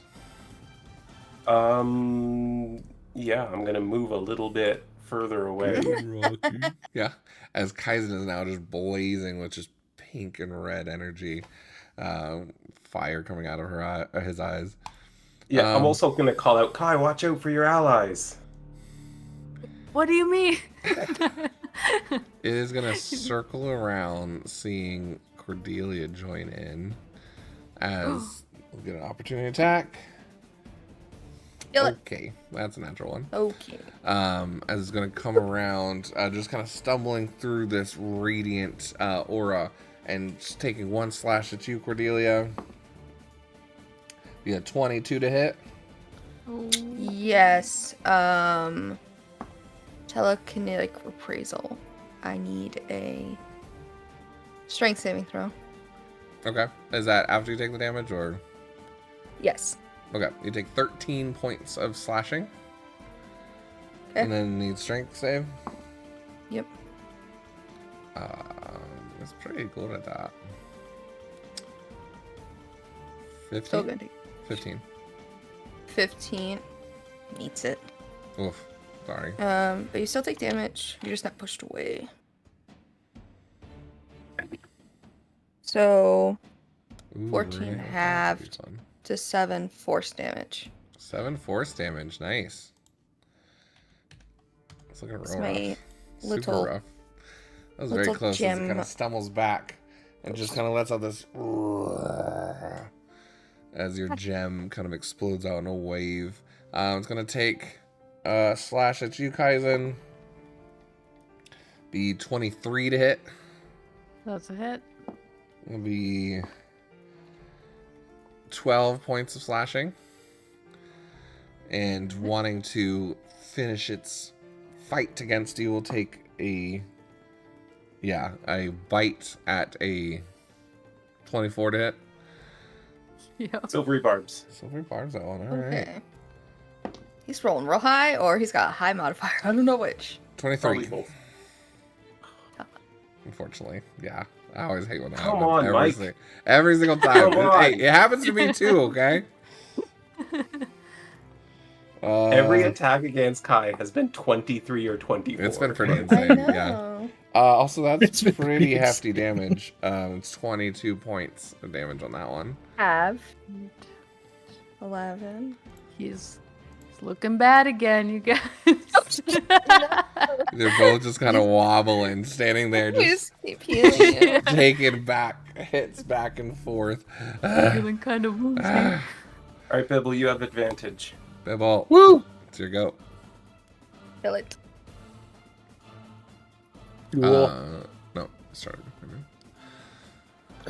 Bibble will line up his pistol, hopefully for the last time. Advantage. Come on, Zell touched me. It's a 19. Wait, 18? Yes. okay, 18 total. 18 to hit. Yeah. That hits. Go to roll me damage. Striking with your gun. Yeah. Pew, pew. And I rolled a 1 hit die, so 5 damage. Yeah, boy. It shoots right I'm in its trying my shoulder, best. and it stumbles, and then brings its back self up, kind of wobbling on still on its feet. Wibble and you wobble, you don't fall down. All right. Anything else? No, that will be the end of my turn. I want to get through one more round. I want to see what happens. I rolled a nat 20 for the con save from before. Four. When I took damage. Oh, okay. Perfect. Because I'm concentrating. So Bibble, that's your turn? Yeah. Perfect. Cordelia, beginning of your turn. Constitution saving throw, please, as the stench is now up in your Oh. face. Okay. Another nat 20. 22. Yeah, you kind of just like waft up the sea breeze smell up into your nostrils to plug it up. I will use bonus action. Another healing, second level healing word on Kaizen. Okay.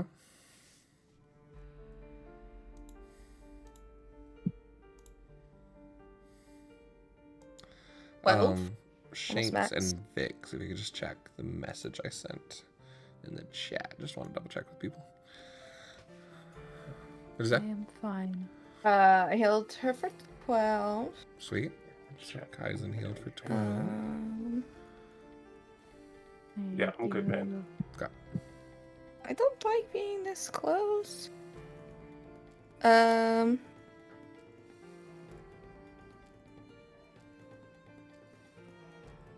Okay. Oh shoot, I can't. That was my bonus action. Mm. I will flank. We'll get out of this radius. And I will primal savagery and just swipe the crap out of it. All right. This adorable, kind-looking, almost, kind-spirited, introverted Cordelia. Explain how the primal savagery looks. This is the first time you use this. Her nails just like grow out really long. And her teeth start sharpening like a shark's, and she's just gonna take a swipe at it. So I get to add Advantage. my spell attack with advantage. Yeah, it's 20 something. Misses. And Just because it's you. 9. 9, is it magical or not? Oh, it's acid. 9 acid damage. With acid? Primal. It says you channel primal magic to cause your teeth and fingernails to sharpen and deliver a How do you want to do this? attack. I just go for the jugular. Just ichor spraying Just you in the leap face. into the air. Yeah. Just like She awkwardly jumps up like a cornered, panther. Scared. Yeah. Exactly. She's like a cornered animal, and she's freaks out. And then by the time she's landed back on the ground, the teeth are back, the nails are retracted, and she's just like, oh. As Kaizen had hit open up enough sinew that you can see the jugular there. As suddenly you land and you come back to you, and all of a sudden just spray of black ichor covering you from head to toe as it just slowly falls to one side, limp, dead. Finally, as you guys took down a Hezro, a fiendish demonic entity. Yay! Yeah, we're pretty cool. Pretty cool.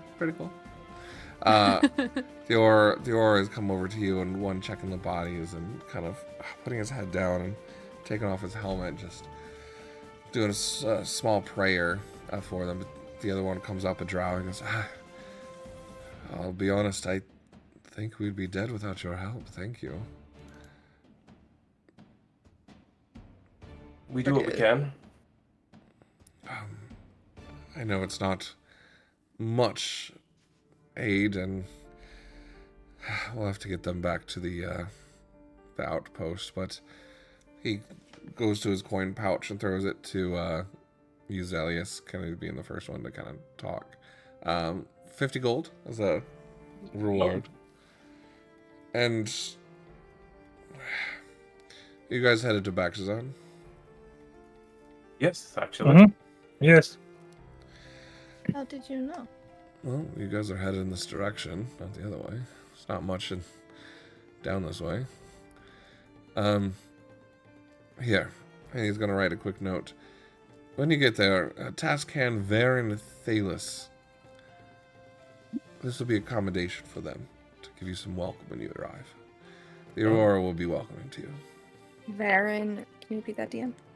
Varen, Verin, Thelius, ThelYss. Title Task Hand. Like somebody else with the last name Thalos?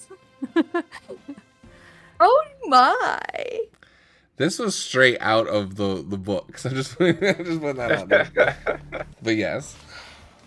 Well, thank you. We're grateful. My pleasure. I just want to point out Kai's been in like the background kind of walking off the radiant consumption, the rage, the enlarge probably as well. It's just like slowly getting smaller. And You should also get a few more healings from that healing spirit, I believe. Well, Yeah, that as long as stays you in place. stayed, as long as he stays there, Yeah. he gets healing. he'll So get, everyone like, else move away from him. Yeah. But you all know If he's walking away, I'm going to go over there. as I Kaizen's guess. walking, though, the vegetation where he's walking is burning away from in a 10-foot radius. It's kind of going slow, like as the aura is growing smaller and smaller until finally it's not even like firing up. It's just kind of turning black and ash and burning away under his feet.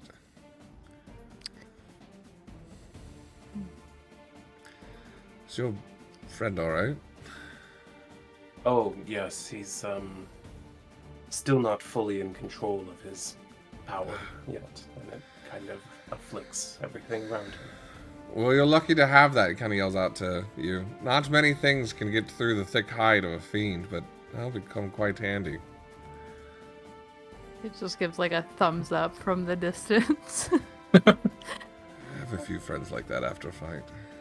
Be good to keep them in your care. Believe me, since the day I've met him, I've thought of nothing more than keeping him close. I'm not there. How dare you? That's why he said it. But of course. Well, there's an outpost about 5 miles east if you do need any sort of safe gathering or need help from the Overwatch. But the path, the rest of you should be pretty safe for the most part. This outpost, is that the Emerald Loop? No, this isn't just an Overwatch outpost. see. Military outpost. It's honestly quite bare. Nothing, unless you just need aid, is what I'm saying. But Emerald Outpost shouldn't be more than 3 more days travel that way. Kind of points continuing path. It seems like you're about halfway there. Well, I appreciate it. While I have you, Sure. I'm looking for a man. Tall, slender, shaggy, dark hair. Seem to be in a hurry. Yes. Seem to come across a fellow traveling alone. Saw on this Yes. road about a day ago. It's got a whole day on us somehow. How could that be? Hmm. Where is he headed? Seemed in the same direction you're going, actually. Good. Then I'm on the right track. He is a thief, so should you see him again, you know, obviously you don't have to do me any favors, but be aware he is a criminal. We'll put out a notice.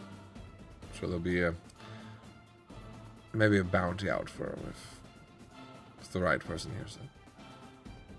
I would be willing to offer a few coin for the safe return of my sentimental trinket. All right, describe this thing. And kind of takes out a piece of scroll. Nothing about the actual look of the item would give away its importance, would it? It had 3 symbols on it. Yeah, I mean, it's got some religious... If someone understood religious sites, there would be enough to give it off for... It's a rare item to have 3 items on it, but they would have to be quite knowledgeable to understand it's a vestige. So there's like tiers of information. Someone normal look at it and be like, well, that's fancy, I can get some coin for it. Then there's like the 3 gods, that's interesting. And then the 3rd level will be like, 20 and above would be like, holy shit, this is a find. Okay, fair enough. Then I'm gonna give like sort of a vague description, like it described the shape and the material. It was gold, right? So yeah, this gold amulet on a chain. It has symbols on it that I don't believe are of any significance, and Deception check.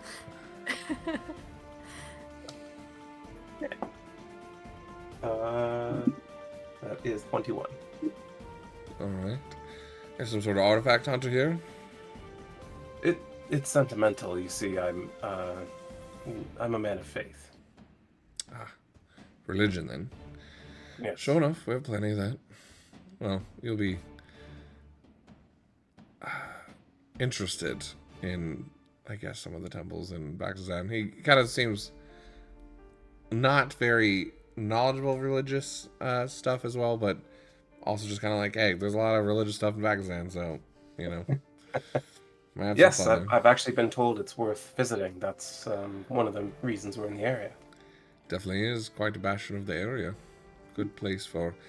Seems to be much attention lately from some of the other factions, actually. Oh, really? Yeah. A lot more archaeological studies there with the scar of the calamity, and seems to be some new... he kind of looks over and he seems to ask a question, but the other guy seems to be a lot more religious and seems to be still praying over his fallen comrade. Never mind. Some weird new material for weaponry that they're trying to grab. Red in nature. I've been out on post, haven't really seen it up close, to be honest. It's interesting, though, so seems to be a bit of a gold rush for those in the region. That's interesting. And you believe it's this new material that's drawn everyone out? It is, yes. They've recovered a bit in the underneath some of the temples that the betrayer gods have been built upon, and there's been quite a bit of red tape to see who has rights to it and ability to buy it, and many factions coming in just trying to get a hold of a piece of this to study or to craft. It's fascinating. I hadn't heard anything of that. Yeah, I haven't been back to Bardicdice lately to see any of this up close, but, rumors spread through the ranks as posts change. Well, thank you so much for your candor. I'm very appreciative. I wouldn't have any candor to share if you guys hadn't come across. Anything we can do to help? Thank you. Alright, will you guys be safe? There are still creatures in this area that are quite dangerous, but if you keep your wits about, I think you'll be fine. Appreciate it. Good day to you. Alright, let's get these bodies going. And kind of rips off his cape and begins to wrap one of them, and the other one does the same. It kind of seems their capes are able to be taken off as like a way to kind of take care of a fallen comrade. While that was going on,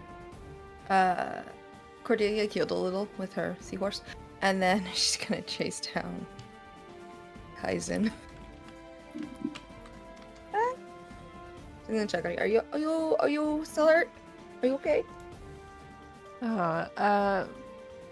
Feeling a little bit roughed up, but I think I'm mostly fine now. Maybe just a little bit of rest. She'll just like pat you on the arm and cast Cure Wounds.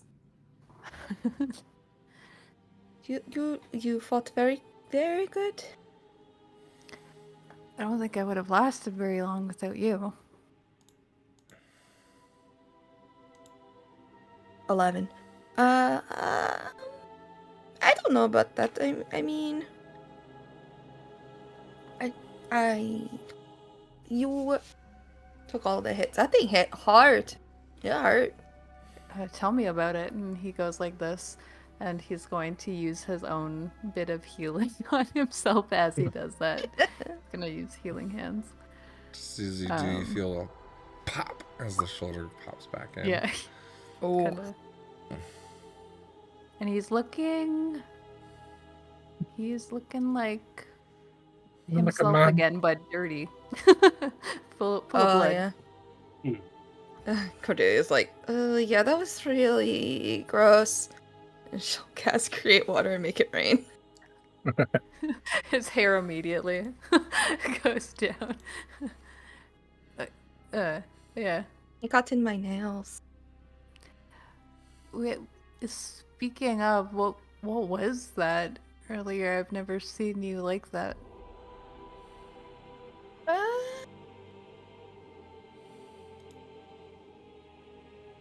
I don't know. It was hurting everyone. And sometimes animals sort of just pop in my brain, and then sometimes I can become them, and I don't think I did a full transformation that time. Like, you got angry? It like seems curious now. I mean, Zelius disappears. I mean, I got worried. Oh. It hurt me really bad, and it was hurting you a lot. And it was already 2 dead people, and I think it's the thing that killed the other things that we saw, maybe? The other bodies? Yeah, probably. It seemed pretty dangerous. And I wasn't as effective as I normally am. Fiends are... I don't know much about them, but they're tough. I don't think I would have gone near that if you hadn't been here. As you guys are talking, rain begins to start sprinkling and falling on you guys. Yeah, as well. I cast Create Water. It's Well, already yeah, but raining. a storm also comes in as well. It doubles down. Doubles down. I changed the scene on the Twitch page. Come on now. On the Twitch page. Yeah. Oh, I see. I gotta add you guys to Alchemy so you can see my scenes if I ever change them. Wait. Yeah, I was worried and felt cornered. Well, That's all that was. I appreciate you like standing your ground and helping me instead of like, running away. Yeah, my sister says I'm not very smart for that kind of stuff. Well, you definitely make a damn good traveling companion, I'll tell you that. Thanks. You're very good to have around. Although when you got angry, at one point, it was like you had this light coming off of you, and it kind of hurt. Just a little to be next to you when that was happening. So now I know for the future. He kind of like shrinks back a little bit at like hearing that he hurt her, and it's just like It was nothing compared to the feet. Well, I'm sorry. I'm not used to traveling with other people, and to be honest, I'm not familiar with what I can actually do, either. That's fair. Same. I think I know now. If I'm fighting up close, I would have preferred to have been in an animal form, to just stay out of your light. It was like godly feeling, and it hurt, and which is probably good against the fiend. Well, I appreciate you not, I don't know, giving me a hard time about it. He's like blushing, and he's like kind of seems like awkward a little bit, and he's just like, it's good to have more people around. I like traveling with you guys, and if we can learn how to be safe around each other, that would be ideal. Yes, I agree. I think that's good. I think it was a good chance to try things, and now we know. He's how close is Cordelia to him at the moment? So she had to touch you to cast Cure Wounds. So she went. He's just like, he seems to get regain his confidence again after realizing that they can kind of make this work, and he's just going to pull her in now for just like a big bear hug. It's like, it's nice having more friends, and then he's gonna pat her. Yes, on the back. it is. More friends. This is nice. It's safer. Yeah, I'm learning that. Gives you an awkward smile. He gives her a more genuine one. Aww. Let's go. I think you're safe to go back. I've been standing here and it isn't hurting anymore, so. Yeah, and Kai's not enlarged anymore, right? Like, Giselle dropped that. You're muted. Yeah, I dropped that. Alright. He's like, yeah, I see him fine now. Holding as a bear hug, and does he slowly just go back to the ground? Still bigger than me. Yeah. Right. He's gonna kind of gesture back and head towards the group again. Are more bounders run away, or are they still here? Oh, they're there. They're just kind of Okay. off on the distance. They're pretty well trained. They're not scared of a Hezro. That's fair. You could have had them fight with you if you wanted, but I didn't want to risk losing as one of they our mounts. are very at risk. They have a higher AC than I do, and just as many hit points. That's amazing. I'm very close to the CR of a more bounder. But alright. The more you Are you guys heading off on the path or doing anything else? I think we're done here, right, guys? Perhaps we could take a breather, eat something, drink some water, and then head back out. I mean, yeah, we could. Yeah. I mean, you all got hurt pretty bad. I'm okay. I've depleted a lot of my magic, but other than that, I'm okay. Well, same, but I don't think a short rest is going to do me any good.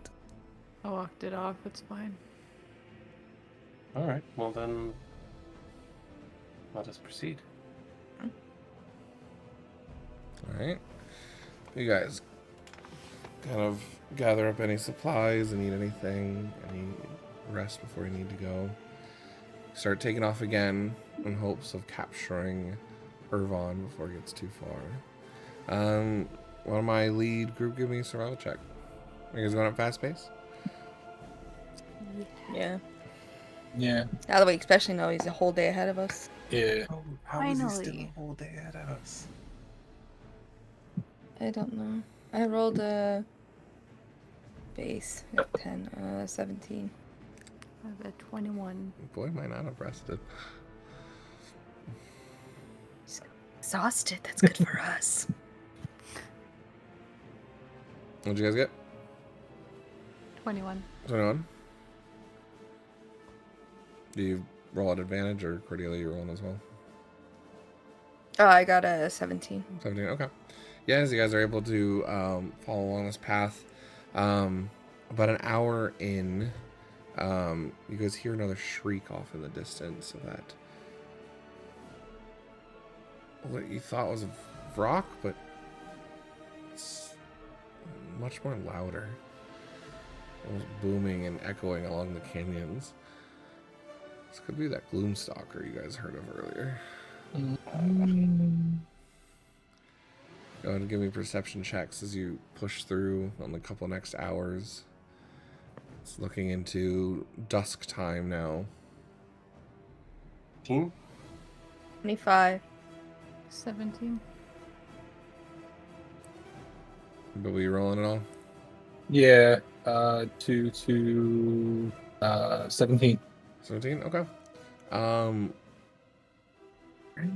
You guys start seeing off in the distance in the rain, it's kind of hard to tell, a large mound of a corpse maybe, or an object out in a little off the path that you're looking.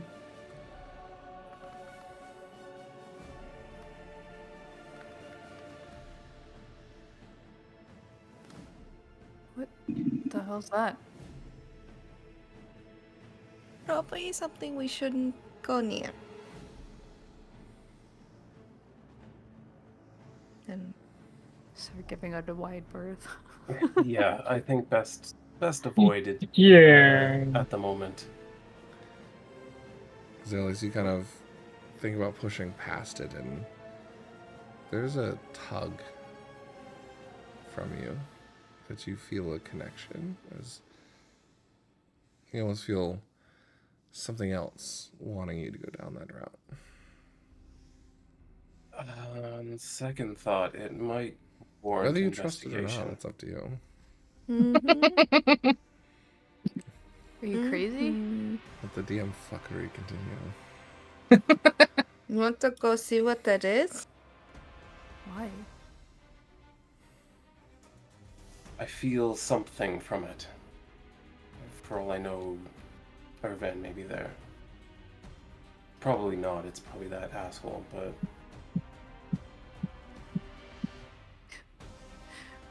Kind of like, what asshole?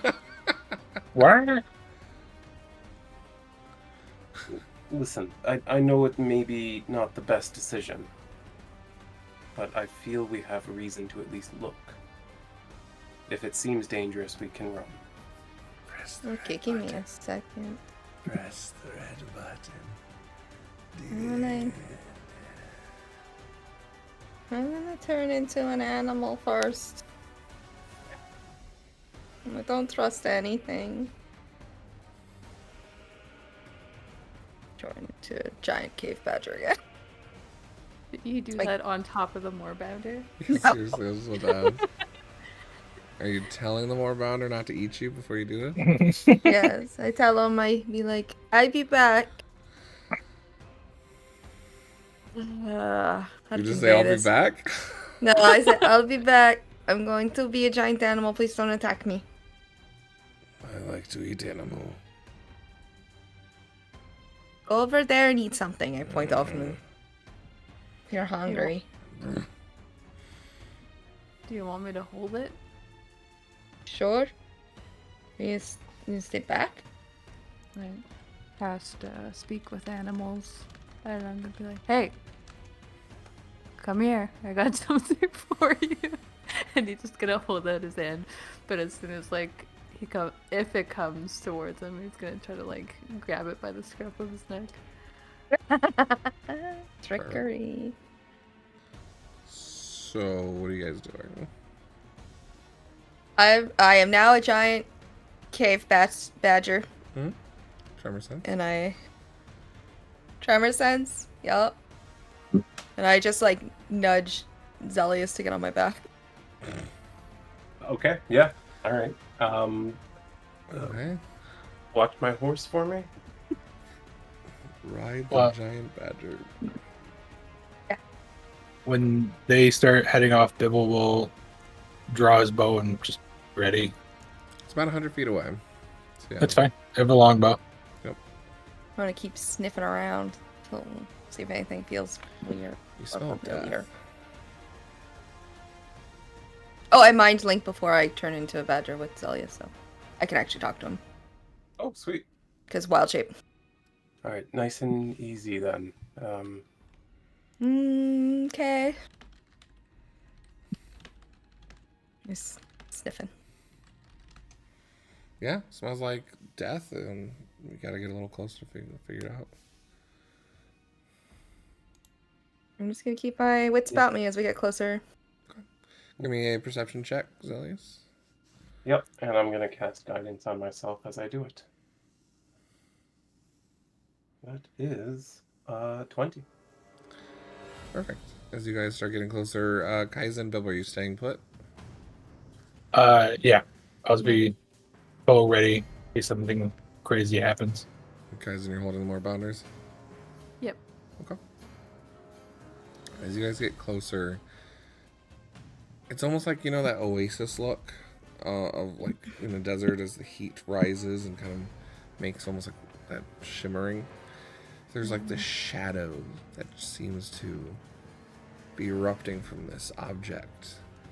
And even in the rain, as you look closer, this is like 3 times the size of that rock that you saw. There is a corpse of a gloomstalker. And as you look around, there's about 13, maybe more, dead Aurora soldiers scattered around. It's a bloodbath of a fight. Hey. Oh, I don't like this. It smells really bad.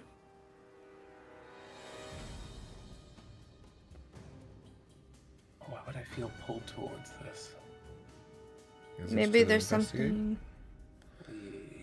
We don't see anything moving or living around here? At about I don't 40 sense feet anything. away, there's no tremor sense of anything moving. There's no sign of anything moving besides the shadows and in the rain, some of this blood washing away in little ravines. Black ichor and blood. And with my 28 perception check, is there anything that stands out as the thing drawing me?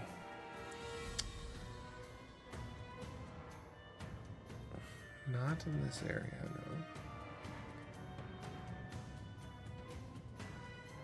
no. Do you kind of feel look pulled? inner a little bit and try and reach out to this pull, this string that grabbed your attention earlier. It's faint, it's there, but it's not here. There's a path and you just haven't found it yet. I cast Find the Path. No. A marker appears on the main quest this way. Can I just, like, look around, close to the ground to see if there's any footprints leading Sure. away in a different direction? Like, somebody won this fight and walked away. Give me a survival check. So, at least, what are you doing? I guess I'm just still looking as we go closer, because... Okay. Give me an investigation check, if you wish. 22. 22. 7. 7. Yeah, you're having a hard time putting together the scene. It's chaos. There's body parts and feathers and bone, and it's confusing. And there's, at some point, you even see burns, whether they're fire or radiant, you're not quite tell, but something has burned like a section of this gloomstalker. It might have been its final wound or some wound it took during the fight, but there's spears and arrows just littering all throughout it. Cordelia. Mm-hmm. As you sniff around, it's hard, very hard to see in the rain. But there's a trail of blood and footsteps leading off in a direction towards a larger tree off in the distance. Sal, you hear in your brain. In your mind. In your mind. In your mind. You hear a lot of things in your mind, apparently. It's a crowded place. Yeah. There's the trail of blood leading that way towards the tree. Suddenly your tremor sense goes off as something rolled around on the dirt. Right about 10 feet from the Gloomstalker. Kind of stop for a moment. And I tell still. them. There's something. Thing is rolled on the ground near the. Do you want to step back and I'll get up there and look? Or. I'm going to cast Mage Hand. And I'll try to, like, disturb the dirt where something's moving.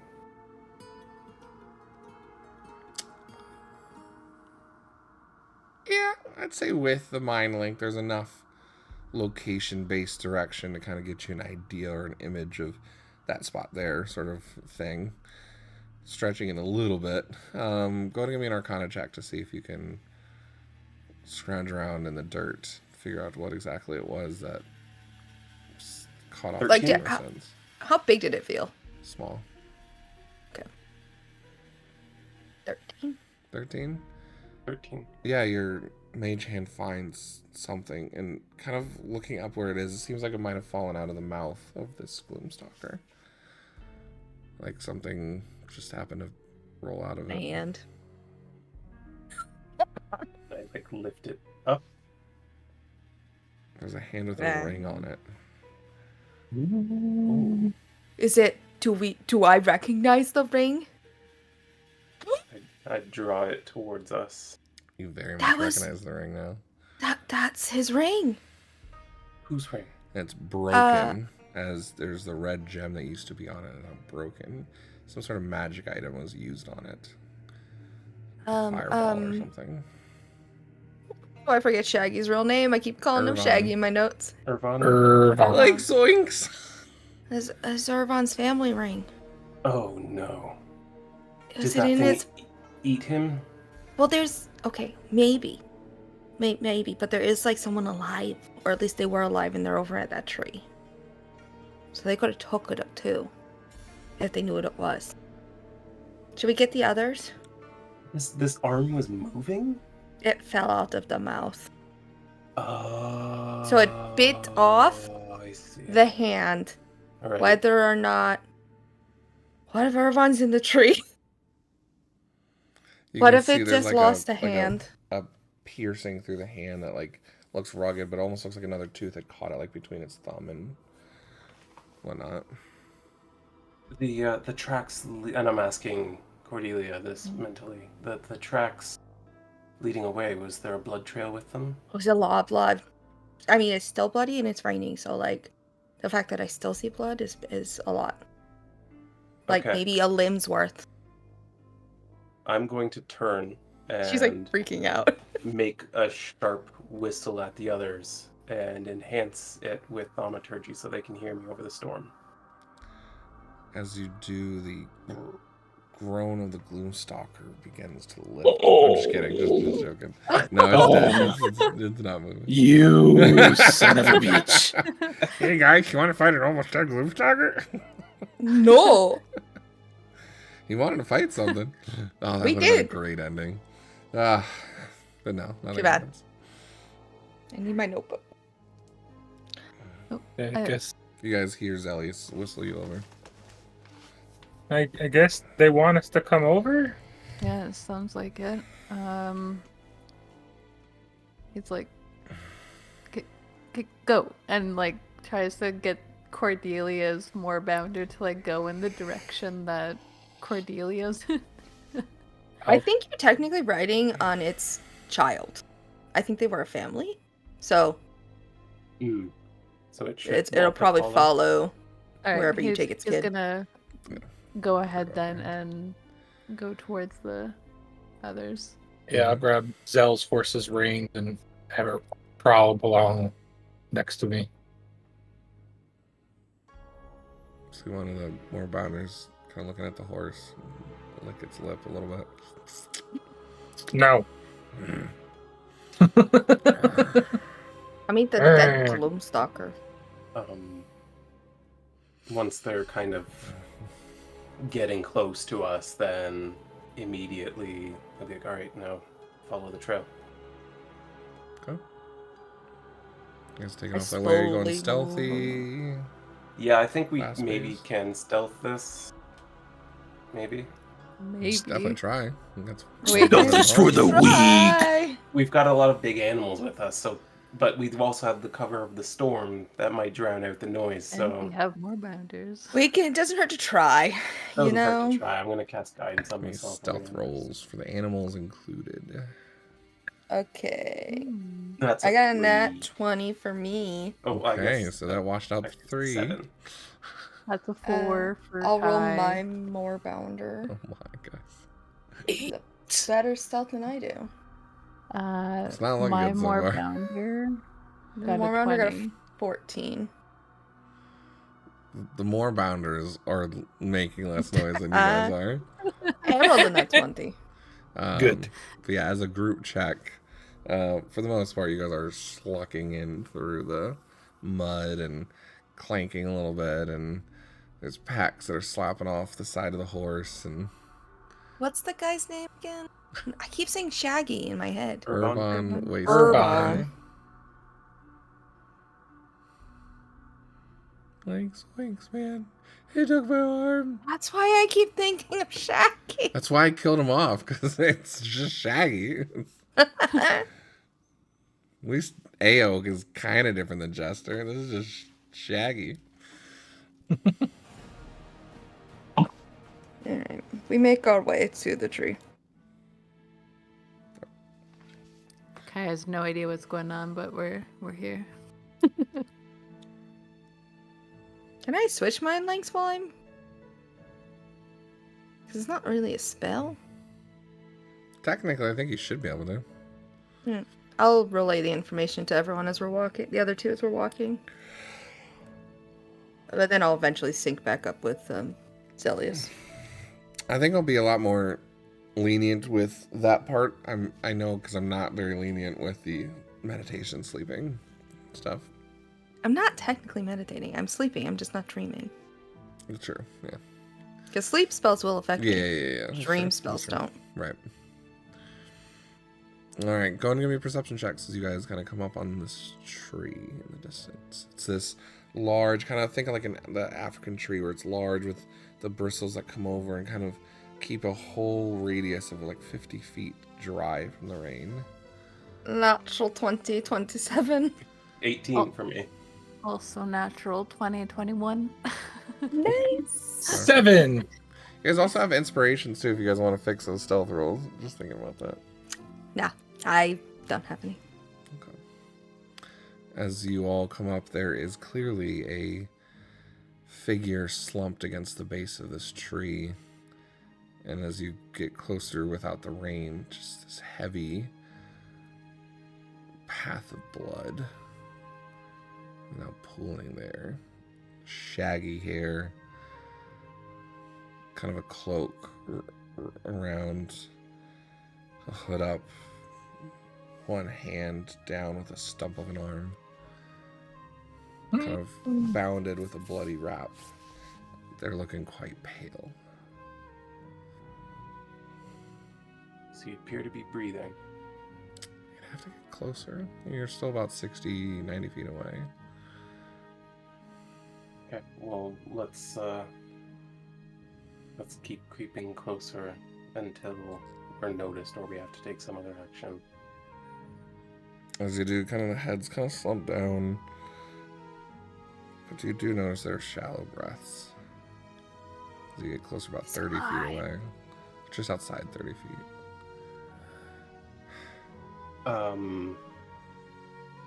He's gonna kind of look over one shoulder at Kai and be like this, and then look over his other shoulder at Bibble and do that.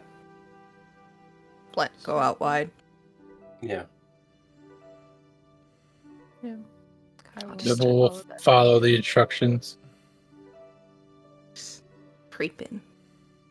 Like a giant badger. It's just this big freaking badger sneaking up on him. You guys are attempting to sneak. You just see this hooded figure almost seem to clock both of you. And just a small little, like, movement of the head, just kind of looking and raising his head, and the hood falls back. Irvon, he's got this wound down one side of his face. It's closed up one eye and swollen. The other just looking at you. He's looking on death's door easily. Beyond even magical healing. Oh. I don't think I can fix him. I figured you guys would catch up.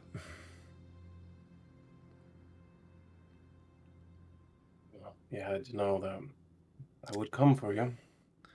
You notice as you're looking, there's like tears streaked down his eyes. There's like this one eye left. Even crying in his last moment. He's kind of putting on a face of like trying not to have it seen, but it's obvious. You're obviously too far gone at this point. I could take you all.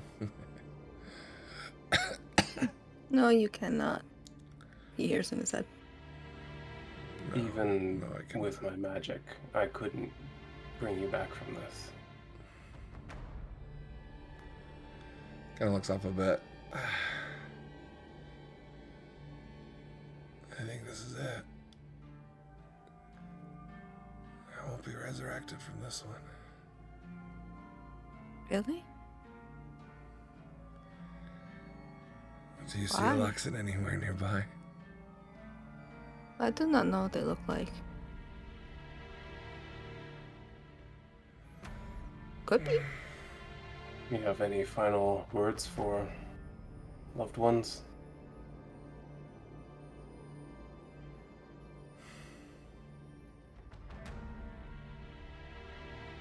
Tell Ao and Gosariat I'm sorry.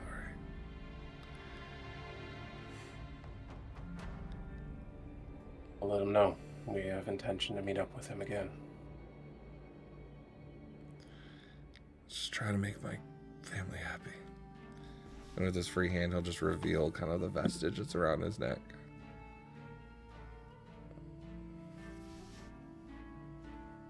Better to walk your own way. That's what I found. Are you walking anywhere like closer to him? I think so. I think I would actually, climb down off of Giant Badger Cordelia's back. I'll turn back into Cordelia when he gets off. Take a few steps forward. Would you like me to ease your passing? Kind of read his mind. He just kind of nods. Draws his dagger forward. Kind of just puts his head back, closes his eyes, and we don't have to necessarily describe that. We'll fade to black on that one if you wish. Cordelia turned away. There is a moment where things happen, and Zell takes the vestige from around his neck, and he makes it about 3 steps back towards Cordelia before collapsing to all fours and vomiting. Cordelia runs over and tries to catch him and sort of some on the back.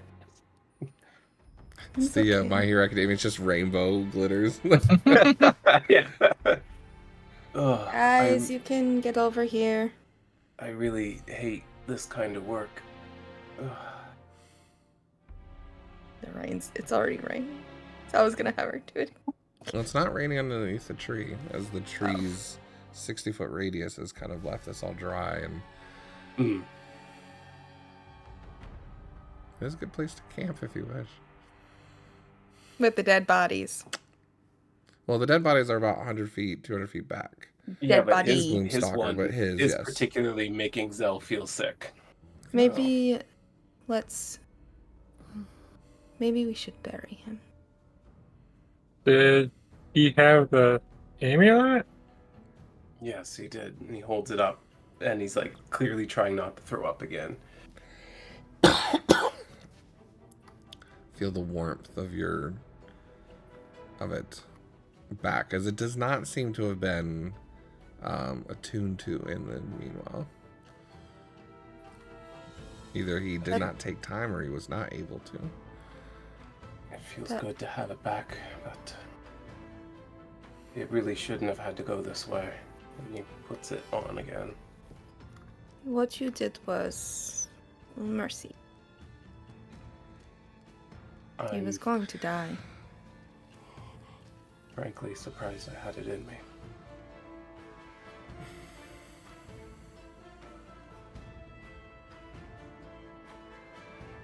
But, I won't be taking the time to bury him.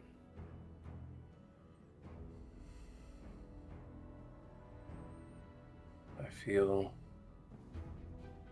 fate would have that the creatures would pick at his carcass the way he picked at those around him.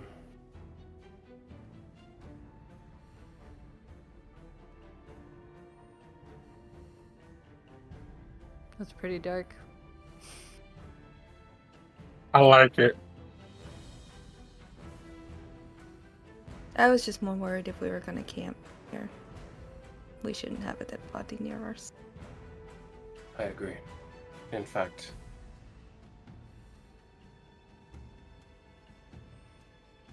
with all the death near this area, it might be best to just press on and find a better campsite.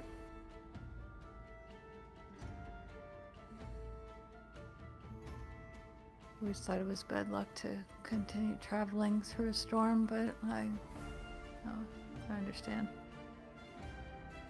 Only until first opportunity comes up. All these corpses will draw something sooner or later, and even if we bury him, that thing we won't be able to bury. Cordelia, with your passive, you can see kind of in the same general direction the main path would be, but maybe like kind of on like, if the path is this way, you kind of have to do a little bit of a roundabout, kind of then meeting back up. Mm-hmm. You do see another one of these trees far off in the distance, maybe half an hour's walk. There is somewhere else too. We could. Oh, yeah, I'm a druid. I did this. We could feed the more bounders. I'm fine with that. As long as I don't gotta watch. I'll walk the moorbounders over and also loot the body. Okay. For any supplies or anything you may have had, just Yeah, there's not much on them. There's rations, about 250 gold, 3 daggers, poisoner's hold kit. on. Speaking of which, I still have that 50 gold. So if it's 300 total, then we Hold can... on. 3 daggers. Wait, that still doesn't divide evenly, does it? Nope. 3 daggers. Okay, Zell. Poisoner's kit. 3 daggers, a poisoner's kit, the 250 gold. Mm-hmm. Yeah, that's about it. And the ring, but Well, the ring's wrecked. yeah. You don't know if you feel like you come across a waste walker, you might be able to sell it. Yeah. Probably Well, keep the ring more if we ran into his family. Just sort of to like proof that, yeah, he died. Sort of thing. So assuming we're all taking equal shares, which I assume we will, it's 75 gold each for... Oh, yeah. Yeah. That isn't even. And on that note, we'll just say you guys make it to the next tree. Yeah.